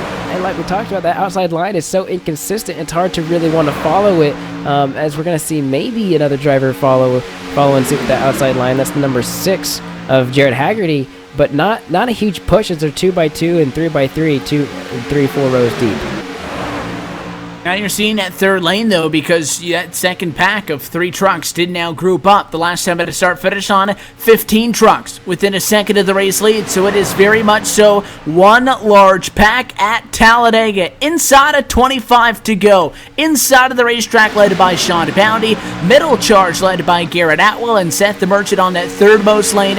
Pushed by, we see Frank Basilia on the bumper. Trying to make something work. Unable to really do something with it quite yet. The 6 machines also up there. Jared Haggerty lending a hand. 3 on the outside, 3 in the middle. Everybody else rides the yellow line inside of them at a 4. if I wanted to be one driver in particular, I think I'd want to be Sean Bounty, just because you have your job easy. There's that 0 having an issue. He's going to get turned to the inside at an issue through the tri-oval. I talked about it not too long ago. His tires may not be able to handle that bumpy surface in the tri-oval. And as you see Sean Bounty, I said you might want to be him. You don't want to be him now, of course, because now he's going to have to follow the 76 of Warren, and that's who you want to be right now, is that driver in that 76 machine as the outside line, the very outside line, starting to get some huge pushing as the middle two or the bottom two lanes are starting to fight a bit. It was a close call, but a good piece of driving by that 00 Dwayne Cooper to hang on as he got spit out of line, and the guys up front don't miss a beat. They continue to go at it. Now, Basilio alone on the outside. We're door banging. Seth the Merchant and Garrett Atwell fighting over real estate at 194 miles an hour that time. Dead heat, 3 wide for the race lead. That time at lap number 71. Middle lane got it just barely, followed by Scott Warren on the bottom. Seth the Merchant on the outside. We're going to try to squeeze by some lap traffic, though. 3 wide in the center of the corner, and it looks like the pack is able to get by. Yeah, and that's not really what you want to see when you're the outside line, is 2 drivers that are lapped down, not necessarily going as fast as you are, but they did make it through quickly. But that does hurt that outside line a lot. That takes a little bit of air off the side of your car, and you're not able to really go through the corner as well as you like to. You may actually have to get off the throttle. The 2 bottom lanes don't really have to do anything. They just have to hope that you, as the outside line driver, don't actually have an accident, as we're seeing the 89 car, who we haven't talked about all day. That's Matt Quick. He's going to get picked up by Seth the Merchant. That's going to be a huge push for the outside line right there. Only 2 in the middle now. Interestingly enough, it was Atwell who led 2 laps ago. Warren the advantage that time by 5/100ths to Matt Quick, who's on that 3rd lane. I think the middle is still the best lane to be in, but it's got the least amount of trucks right now. Yeah, they don't have to really worry about really much of anything. They're not being pressured from the top lane, and they're not really being pushed up from the bottom. And if anything, that bottom line's not really surging as much as it could be. And in the 34 of Sean Bounty, he leaves 76 out to dry. That's Scott Warren. He's going to have no help at all, and he's probably going to drop back pretty quick unless he gets some help from guys behind him. But he's not doing too bad right now, but it's only a matter of time before that starts to catch up with him. That 86 car of Matt Quick, I don't know where the heck he came from. We haven't talked about him all day. He's going to lead a lap point here sometime soon, as Seth the Merchant makes it 4 wide for the freaking lead. He tried to go over the 3rd lane with the 34, and there they go! 94 involved, up into the outside wall. Scott Warren, caution flag is out at 20 laps to go.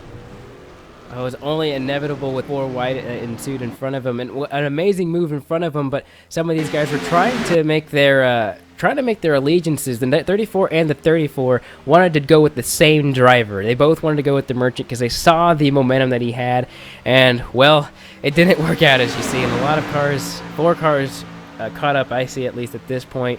And those were 4 trucks that had substantial stakes in this top 5 right now. I think the Merchant really wanted to just get him behind the 04. Once he saw the 3 go down, he immediately went there, and it wasn't that the 34 was there. He was just too far up on Atwell, and check it up wasn't an option, so he goes 4 wide, and 94 and the 34 both wanted to follow him. It didn't work out for either of them because they're both in the fence. The 16 was kind of an innocent bystander in that one, who was also collected and around for a spin. Went Jared Haggerty. Just about got nailed. Good heads-up move, though, by the 24 of Andrew Berger to avoid getting into him, and that's what checks us back up. So things were just starting to get on the ragged edge, and another yellow flag. But now inside of 20 laps to go, really down now. I think if we see drivers come down to the pit lane, it would be for the final time.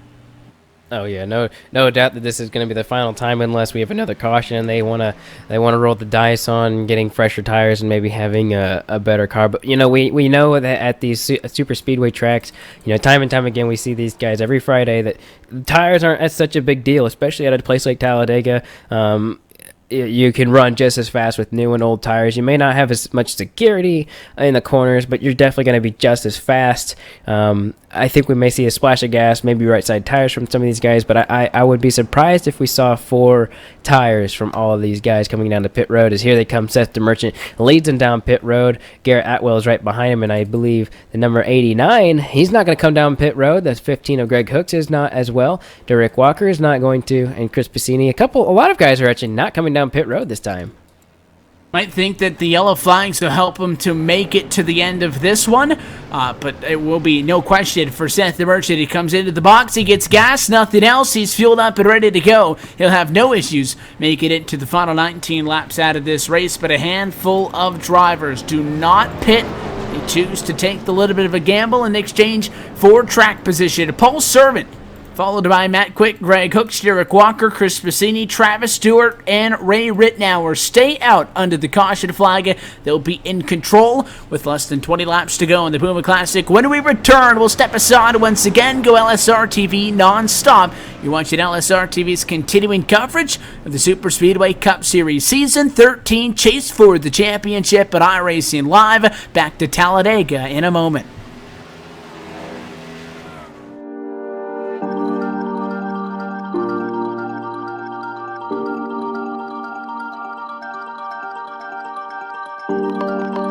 This is Circuit de la Sarthe, known around the racing world simply as Le Mans.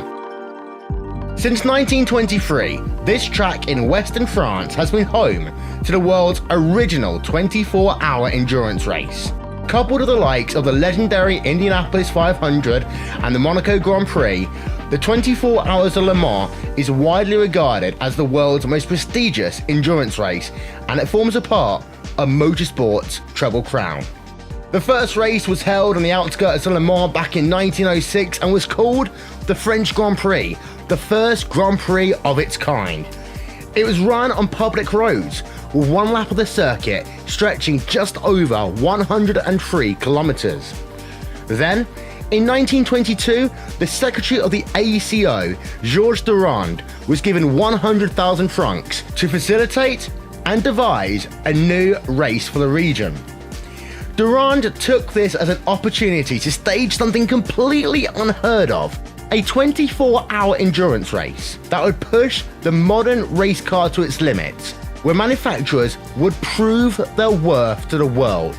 Durand's original Circuit de la Sarthe stretched 17.2 kilometers and was entirely comprised of public roads. It ventured into the city of Le Mans and stretched to a tight hairpin, before venturing on to the 8-kilometer long Mulsanne Straight. In 1929, the hairpin was bypassed due to safety concerns with expanding town suburbs, and safety was always a thing that changed and progressed the racetrack over the years. In 1932, the track as we know began to take shape. That was prompted by the construction of a new 1.5-kilometer bypass running from the start-finish area to the new entrance of the Mulsanne Straight, the now infamous Tête Rouge corner. This section featured the fast first curve that remains today, and what would later become the location of the famous Dunlop Bridge. Now, back in 1923, it was a field of 33 drivers that competed in the inaugural event, and their average speed, 57 miles an hour. By 1956, the field had increased to 49 cars, and they were running at nearly twice the average speed, at 104 miles an hour. As the cars became quicker and the competition rose, the track continued to evolve. For example, in 1972, the final section of the track was completely reconfigured to bypass the dangerous Maison Blanche kink. This included the addition of the Porsche curves and the revised Ford chicanes to slow the cars on the run from Arnage corner to the start-finish line. These features remain today. One of the then traditional aspects of the race was the Le Mans start. Drivers would stand across to the track where the cars were parked, and then at the drop of the French tricolor, they ran to their car, climbed in, fired the engine, engaged first gear, and pulled away in a cloud of exhaust and burned rubber. Not surprisingly, this was discontinued for safety reasons, as drivers would either rush to buckle their seatbelts, they didn't even bother buckling them at all. Dan Gurney, who together with AJ Foyt won the 1967 race, famously recounted using his knees to steer his Ford GT Mark II on their opening lap at speeds well above 200 miles an hour whilst he fastened his seatbelt. Since 1971, Le Mans has reverted to the more traditional rolling start used throughout endurance racing today.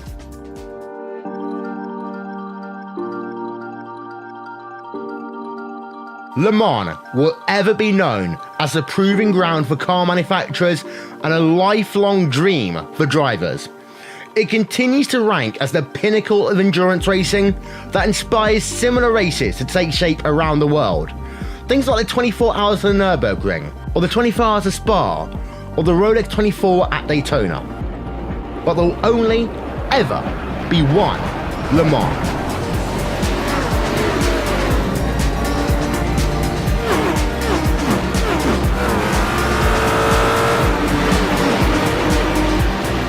Experience Le Mans on iRacing.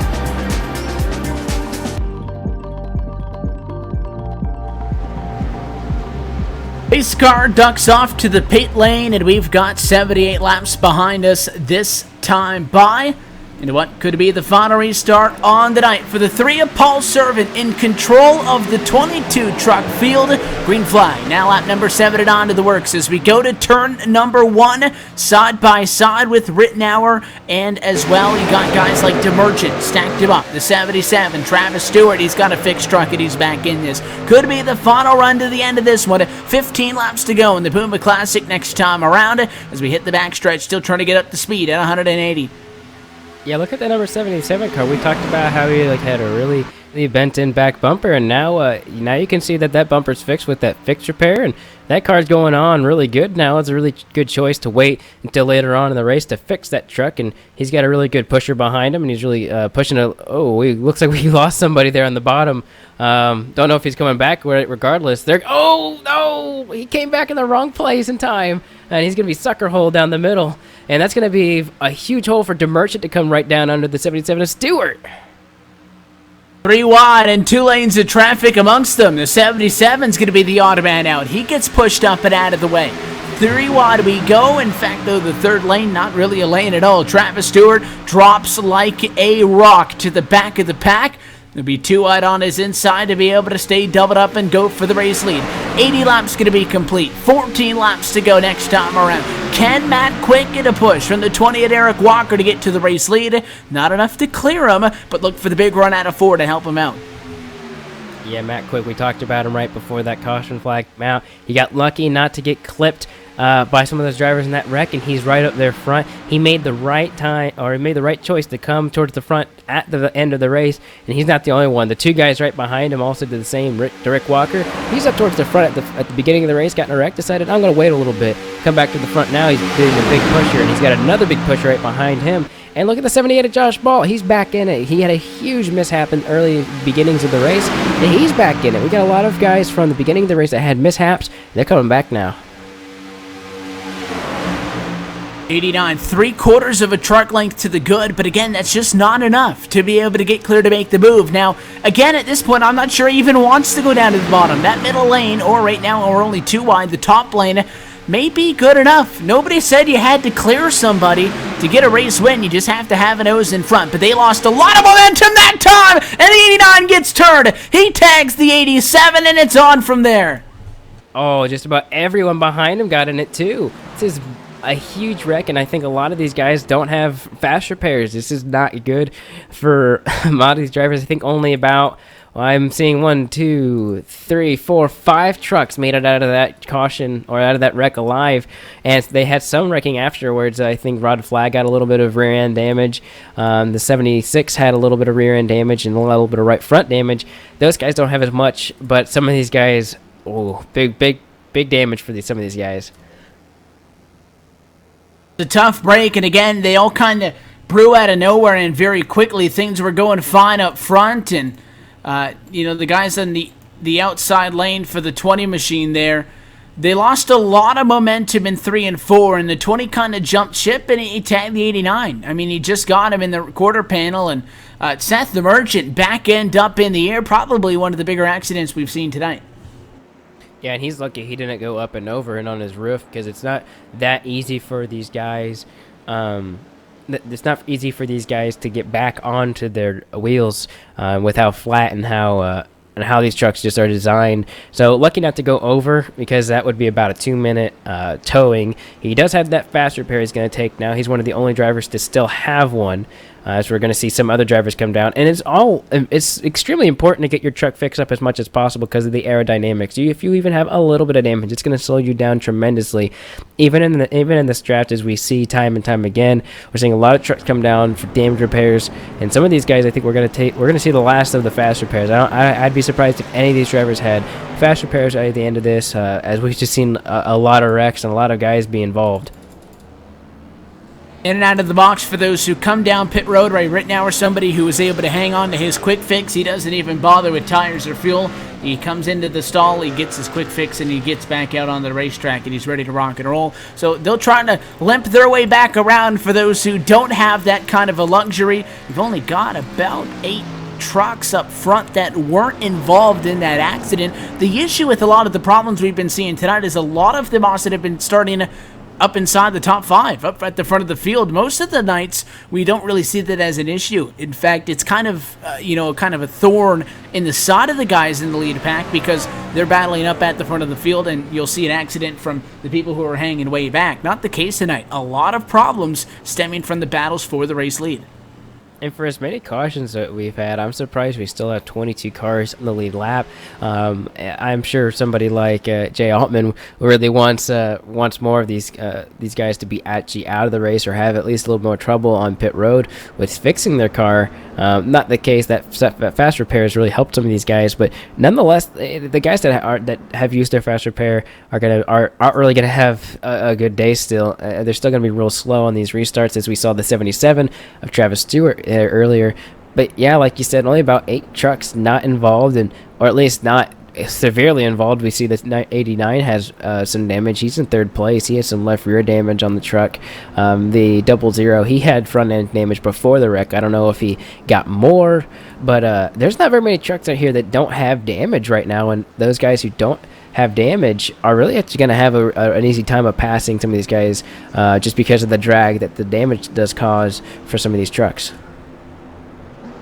We'll take this opportunity to step aside and close it in on what is going to be a restart inside of the final 10 laps here tonight from Talladega. Paul Servant in front, looking to break through. We've seen so many great qualifying efforts out of this driver, and he's picked it up recently, but the Oreo Chevrolet has never gone to Superspeedway Cup Series victory lane. He's 10 laps away. We'll see if he can hang on the other side.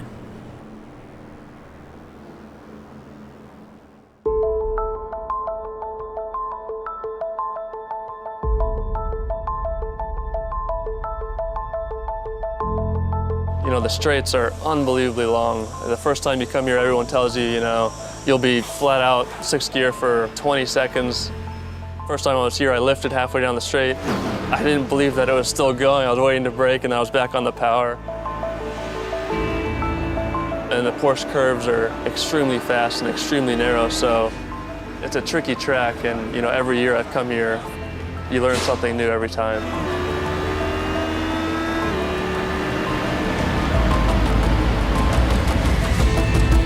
Le Mans is so fast. Wherever you accelerate, you are over 150 miles per hour. Going there, I realized everything you have done before was nothing.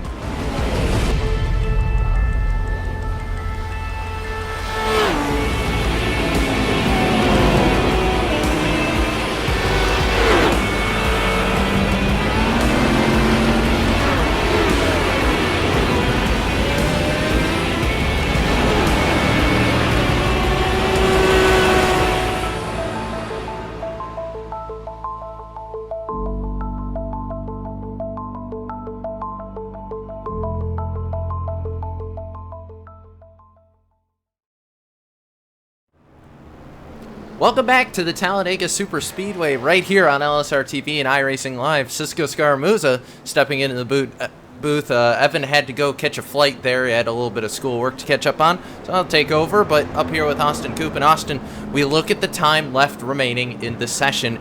It's becoming a factor now. They're running out of time. They have to get this thing in, or else the rain's going to come and they're going to have to end this thing.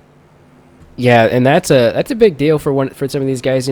It's been a really long, grueling race for some of these guys that have been just trying to hold out. Really, we got a lot of guys that are gambling on not coming in for repairs, because if another caution comes out, that might be the end of the race. They have about a little less than 10 laps to go. If they go green all the way, I think they're going to beat the rain. But if they don't, I think it's going to be if a caution comes out like in the next couple laps, it's going to be over, and they won't have another shot at another green flag. And I think the guy who's really happy about that is the guy who's up front right now, Paul Servant. He kept it up front. He's been the only driver to really be consistently up front. Chris Passini's been behind him a lot, and Matt Quick, he's been there, but he's limping along a little bit with a lot of left side damage, and the 00 of Wayne Cooper. That whole row, that second row, is a little damaged, and I think some of these guys are aware of that and are going to try and figure something out as we're going to go, hopefully, one to go this time by.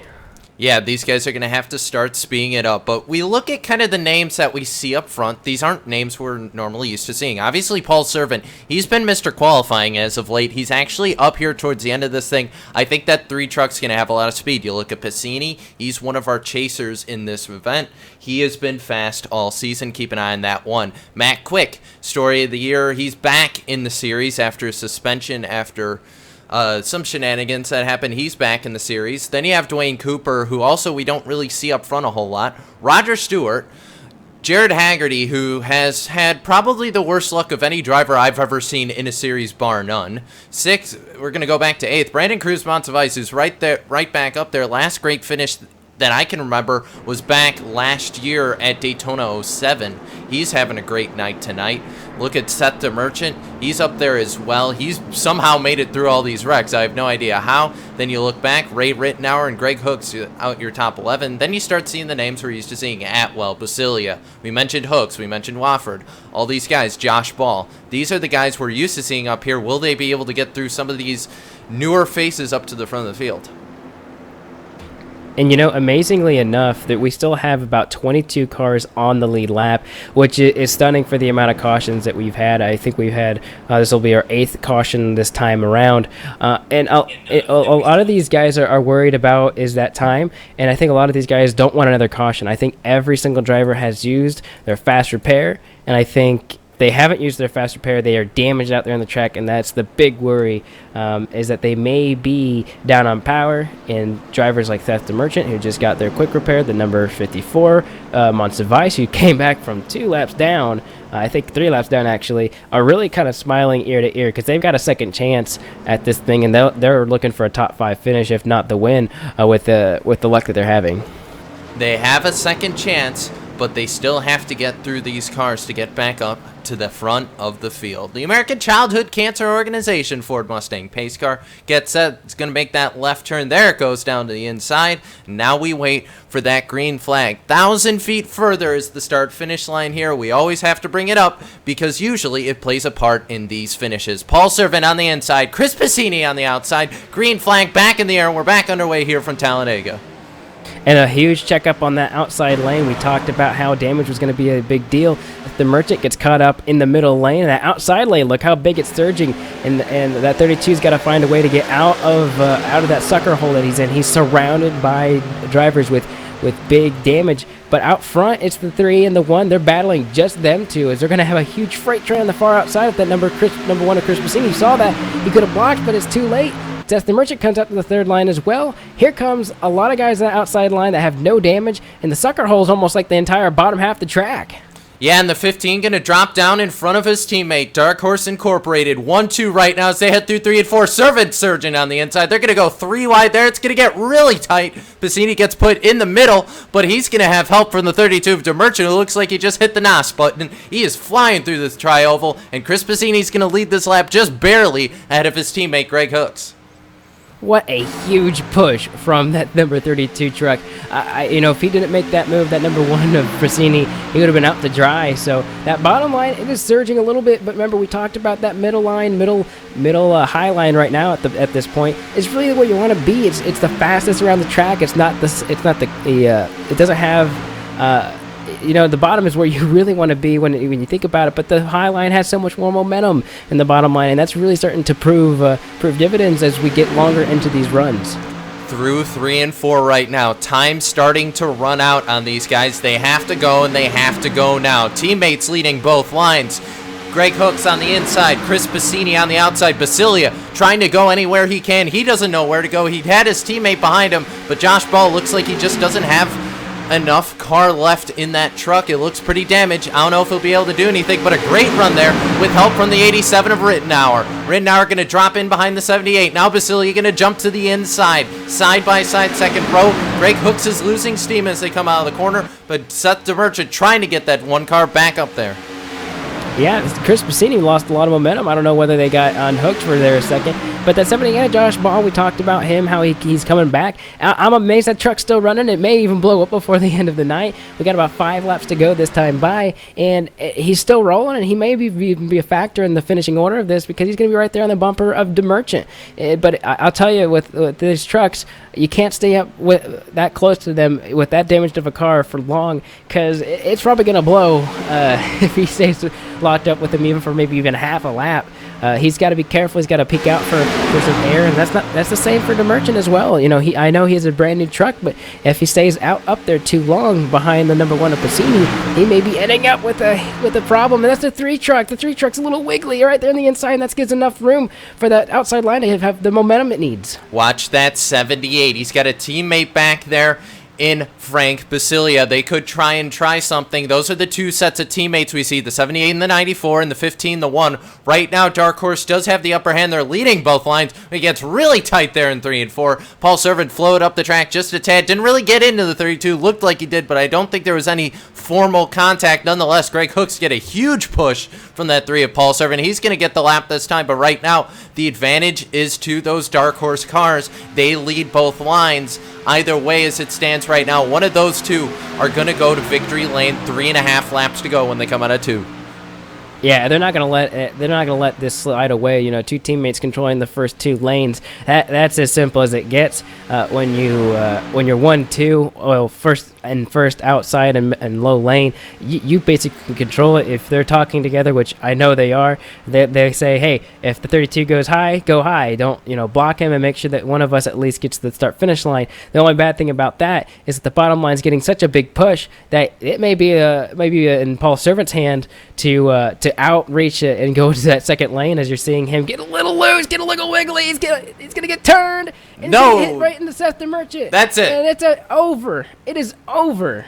That is it. The 3 is around, and I believe the 15 just narrowly edged out his teammate for the win there. We'll get a replay up here in a moment of that incident, but nonetheless, I think Greg Hooks just stole one out from under his teammate. Oh, yeah, he maybe got a nose. We'll have to see when it gets down to the wire and when that was. But I think it's clear when the caution flag came out, it is him at that line. And we talked about it earlier with old tires right there in the tri-oval. It's really, really bumpy, and sometimes that can lead to a car getting up and over. And the 87 had huge damage and got right up and over. We'll have to see where everyone finishes.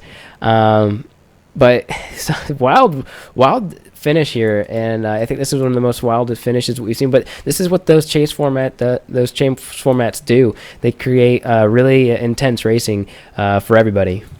Absolutely, and right now the scores show that Greg Hooks is going to be ahead of his teammate. It was not by much. At the line there was maybe a bumper, but nonetheless, talk about guys who were in that. They're out now. Ray Rittenauer, he's got heavy damage to that Penguins machine.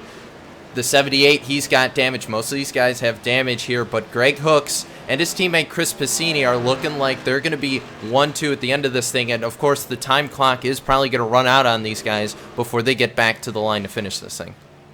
No, they are going to have this the time. white They flag. will have the white flag here, so they're going to beat the rain just barely. The clouds are starting to roll in, so we may have to make victory lane indoors this time or this time around. But nonetheless, terrific job by those 3 guys up front. We talked about how me and Evan talked about how this was really a survival of maybe the lucky. I think that's what it was going to be, because everyone was trying to grab every piece of real estate they could at every point in time, and it just didn't work out for all these guys. This was a night that we saw more cautions than normal, but you can't really blame these guys either. They're trying to get every position that they can because they know what's on the line, especially for these chase guys. And I think your top finishing chase guy is Seth the Merchant, who was dead. Or no, it's Chris Passini. It's Chris Passini. My apologies. And he for these two guys to be where they are in the points, Chris Passini, he's already got 5 bonus points, so he's going to be in the lead, and then the Merchant's going to be second. That's a huge day for the number 32 crew as they go forward as being the last seated driver. And another storyline to talk about. Josh Ball's going to finish 4th tonight. This was his first race back in the series. We talk about he stepped away for a little while there. What kind of grade are you going to give him there, Austin? He got caught up in a couple incidents there, but does finish 4th. He gets the finish out of it. What do you say for that 78 car? Well, I think I'd give him a B+, but since he's driving a furniture row car, I think I'd give him an A-, just for the effort that he put through. I give him a B+. He did an amazing job somehow figuring his way out back to the front. He was up there towards the front the first 10, 15 laps and got wrecked the first time. Decided, I'm gonna wait till the very, very end and see where this goes. And we had many, many cautions for him to do that. He did. You could say he did it too early. You can never tell with the way these cautions are going. But a good return, 4th place is that's an amazing finish for being your first day back. We see that a lot with guys walking away and coming back to racing, is that they maybe have their head more on a swivel and they have their mind clear of what not to do the next time they come back. Well, I think it's safe to say the red mist had descended on Talladega tonight, but someone had to come out with the victory, and it's going to be Greg Hooks. As they come through the tri-oval right now, ahead of his teammate, who's going to have the lead in the championship points as we head into round 2 of the chase. Greg Hooks for Dark Horse Incorporated in the Peak Antifreeze Menard Chevrolet is going to bring home your victory. Greg Hooks is a winner at Talladega. Yeah, he does cross the start-finish line right there, getting, I think, a well-deserved finish. He stuck it out to the very end. Chris Passini also did a really good job. I think somebody I'm really surprised that didn't finish really where they were at the whole time is that number 3 of, where is he? I don't even know where he finished. Paul Servant.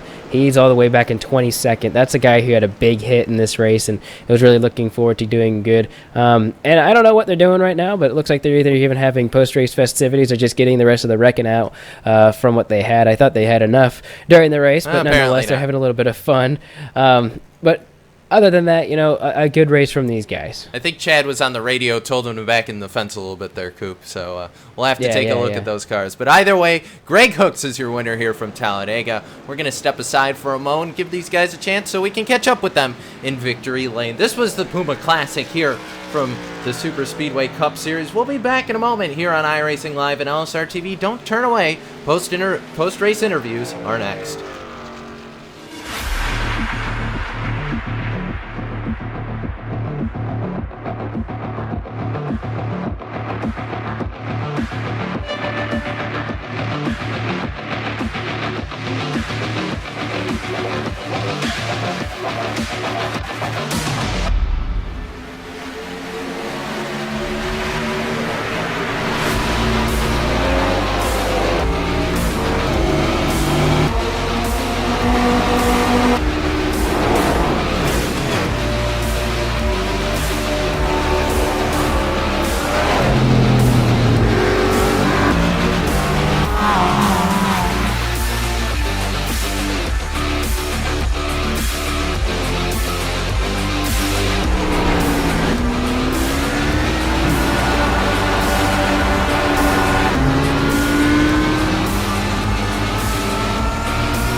You know, the straights are unbelievably long. The first time you come here, everyone tells you, you'll be flat out 6th gear for 20 seconds.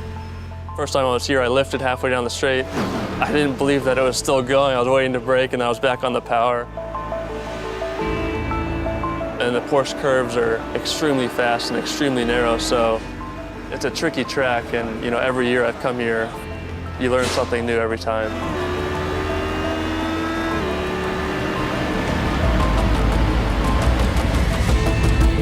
Le Mans is so fast. Wherever you accelerate, you are over 150 miles per hour. Going there, I realized everything you have done before was nothing.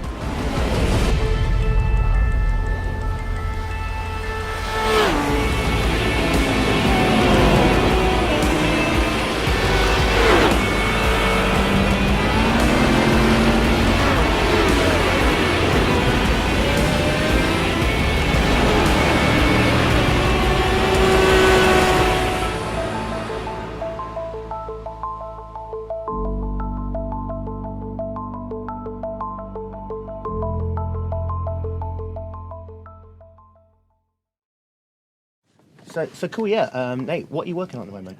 So I'm working on the animation for the game. We're working on getting pit crews fully developed, and that involves a lot of moving parts. So I'm going in and making sure that each moving part can dovetail smoothly into the next one, so that when you pull in for a pit stop, it looks like the real thing, as opposed to a bunch of jumbled pieces that suddenly stop and then go and stuff like that. Yeah, that's so cool, but why aren't you working on the time model? Nothing?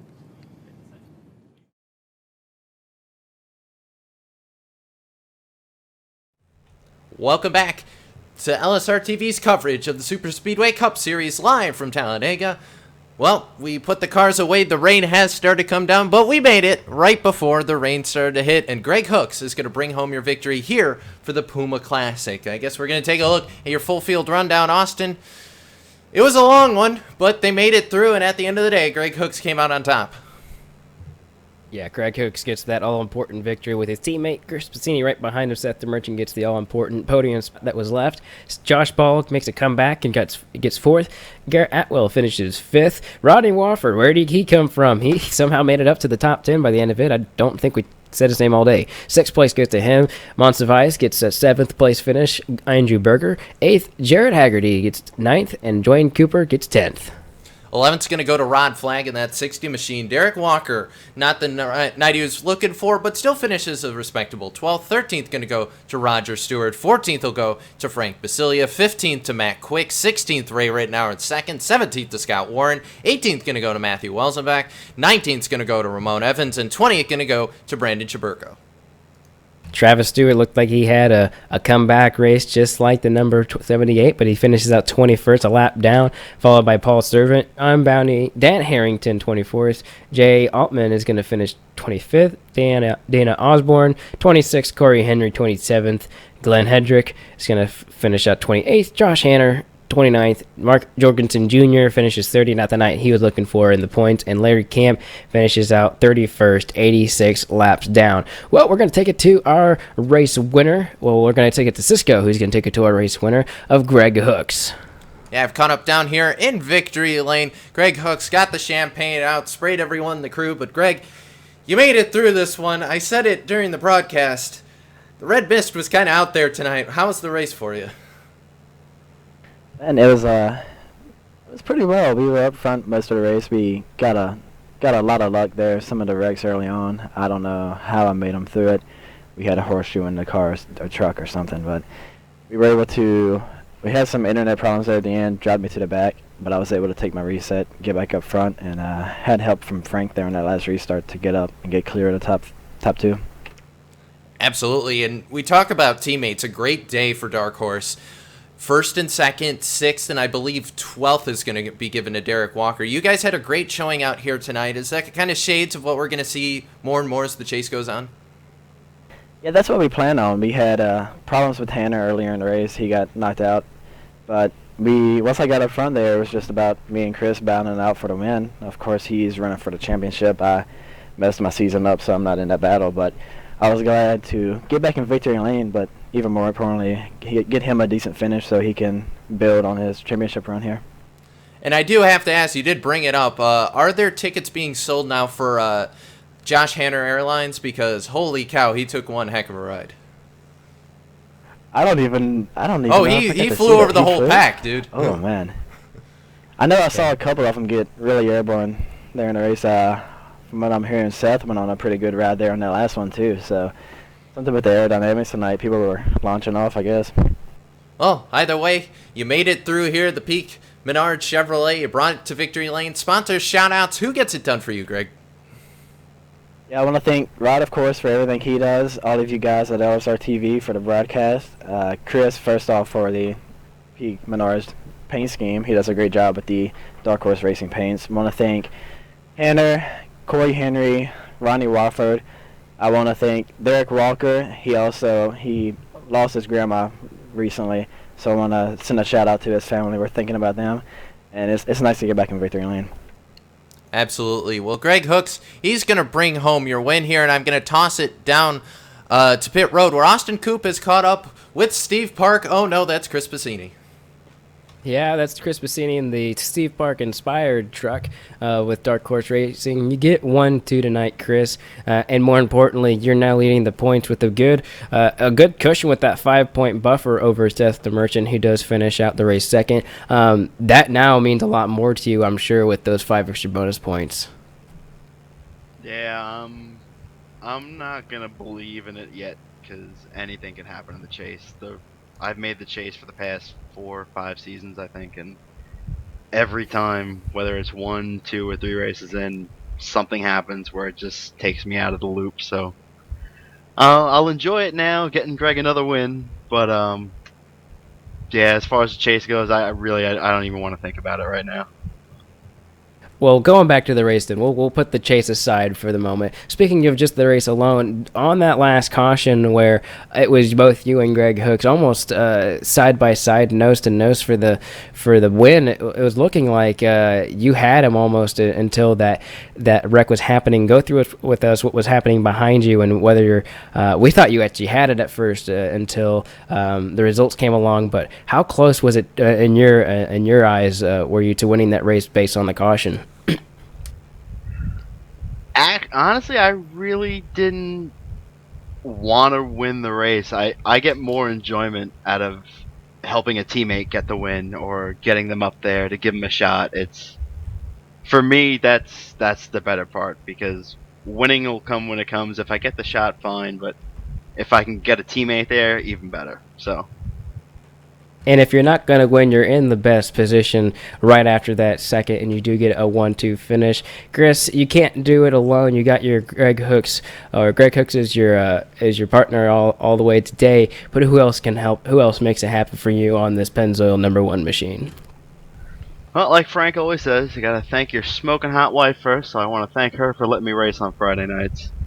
Thank Rod for putting this on. You guys up in the booth for broadcasting us every week. Greg, Derek, Rodney, Josh, Corey, every week, always helping out. It's always fun, so hopefully we can get them next week. Well, that is Chris Bassini, a very happy second-place man, but I think more importantly, a more determined number 1 Chris Bassini. You get second place today. Congratulations. Thank you, sir. And now we're going to send it down to pit road. Cisco Scarmuza with Seth the Merchant. He got that. I think he's got all the champagne and all the Gatorade off him by this point. He's going to go outside in the wet rain and go talk with Seth the Merchant. Yeah, and I'm down here with Seth the Merchant. Seth, we couldn't have Coop interview you because we know he's still mad about the whole super late model race. So we'll pass by that for the moment. But how was your race out here tonight? Pretty good. Just basically just rode around and saved the car to the end, and then pushed my way up to the front with Chris and held on. Yeah, it was definitely cutthroat there at the end. We talked about kind of the red mist that was on this race. Was it just the trucks, or just the draft package keeps everyone together, or what were you seeing out there tonight? I think it's just the draft. Everyone's just so close, and then a couple people weren't holding their lines too well, and then we just have contact and the whole field would wreck. Well, I can see the 32 number is a little bit caved in on the truck there, so you didn't get out there with a completely clean truck, but nonetheless, you know, you got caught up in a couple incidents there tonight. Apart from the draft, how was your race tonight? Pretty good. You know, I got good points, P3 in points with 3 races left, and looking pretty good for the championship. Well, Seth, you come out of Talladega, like you said, pretty good in the chase. Sponsors, shout-outs. Who gets it done for you in the 32 team? Just got to thank P-Money for painting the cars and Rod for putting on the league. All right. Well, that's Seth DeMerchant. He's going to finish 3rd here tonight. Congrats, Seth. We'll see you next week. Thank you. All right, well, that does it here from Pit Road. I'm going to make my way back up to the booth where Austin Coop is already. In Austin, we talk about, oh, man, this was a grueling race for a lot of these guys. A lot of good trucks got taken out in this thing, but nonetheless, some exciting racing. And I don't know, I still have Josh Hanner Airlines pictured. I think I'm going to book a ticket after this one because, holy cow, I cannot get that out of my mind. Yeah, he definitely made a launch over the entire field. I think a lot of these guys going forward will, one, remember that, but one, also know that they can't have a race like this again if they're going to be wanting to be championship contenders, because that means that they're going to let their chances slip by. They got to make more precise movements in the corners, and some of these guys kind of do want that to happen. Some of the guys that stay in the back, they wouldn't mind a couple of wrecks at the beginning of the race to get themselves launched forward. The 2 guys that are obviously most happy about that's Chris Bassini and Seth DeMerchant up front, and they're getting the best points day that they could possibly get without a win. So a good job for those 2 guys, and I'm sure the rest of the chase is looking to hunt them down. As it's going to be a pretty long walk between them and the rest of the chase grid. Absolutely. Well, we did have a little bit of a theme here tonight. We do want to remind everyone out there, if you do have iRacing, we do want to remind you, Le Mans starts tomorrow. Get out there, find a team. The race is going to be amazing. We're looking to see as many people as we can sign up for that. If you're ready for it, sign up. Starts tomorrow morning. Be there. Find a team. Find anyone. Drive one of the cars, because we're talking about one of the most important races in iRacing. I think that's come around in a while, Austin. And if I don't get a chance to drive, I'll certainly be trying to get in the booth for that. But either way, that's going to be a really big event for iRacing.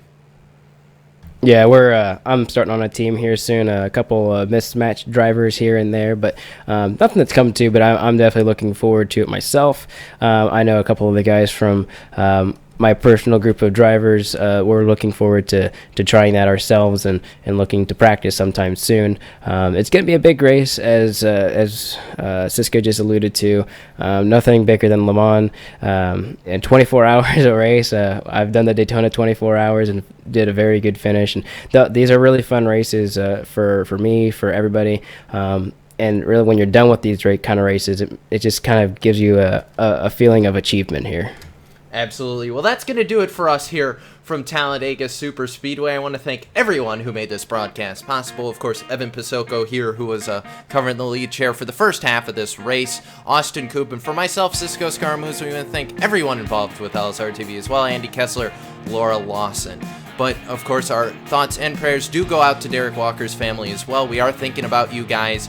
And Derek, our thoughts are with you as well. Thank you for helping to make this race possible as well. But that's going to do it here for us, here for the Superspeedway Cup Series. We'll see you on Monday for the Real Sim Racing Full Throttle Cup Series, as they're going to head off to the next round of the chase. Thank you very much for watching. We'll catch you on the flip side.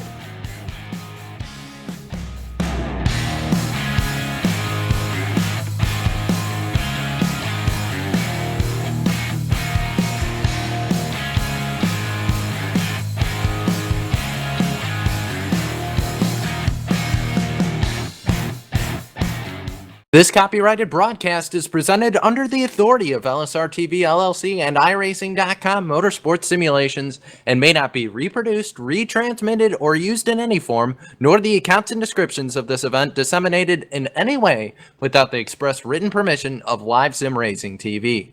LSRTV would like to thank its loyal fans for their continued support, and we hope you enjoyed tonight's broadcast.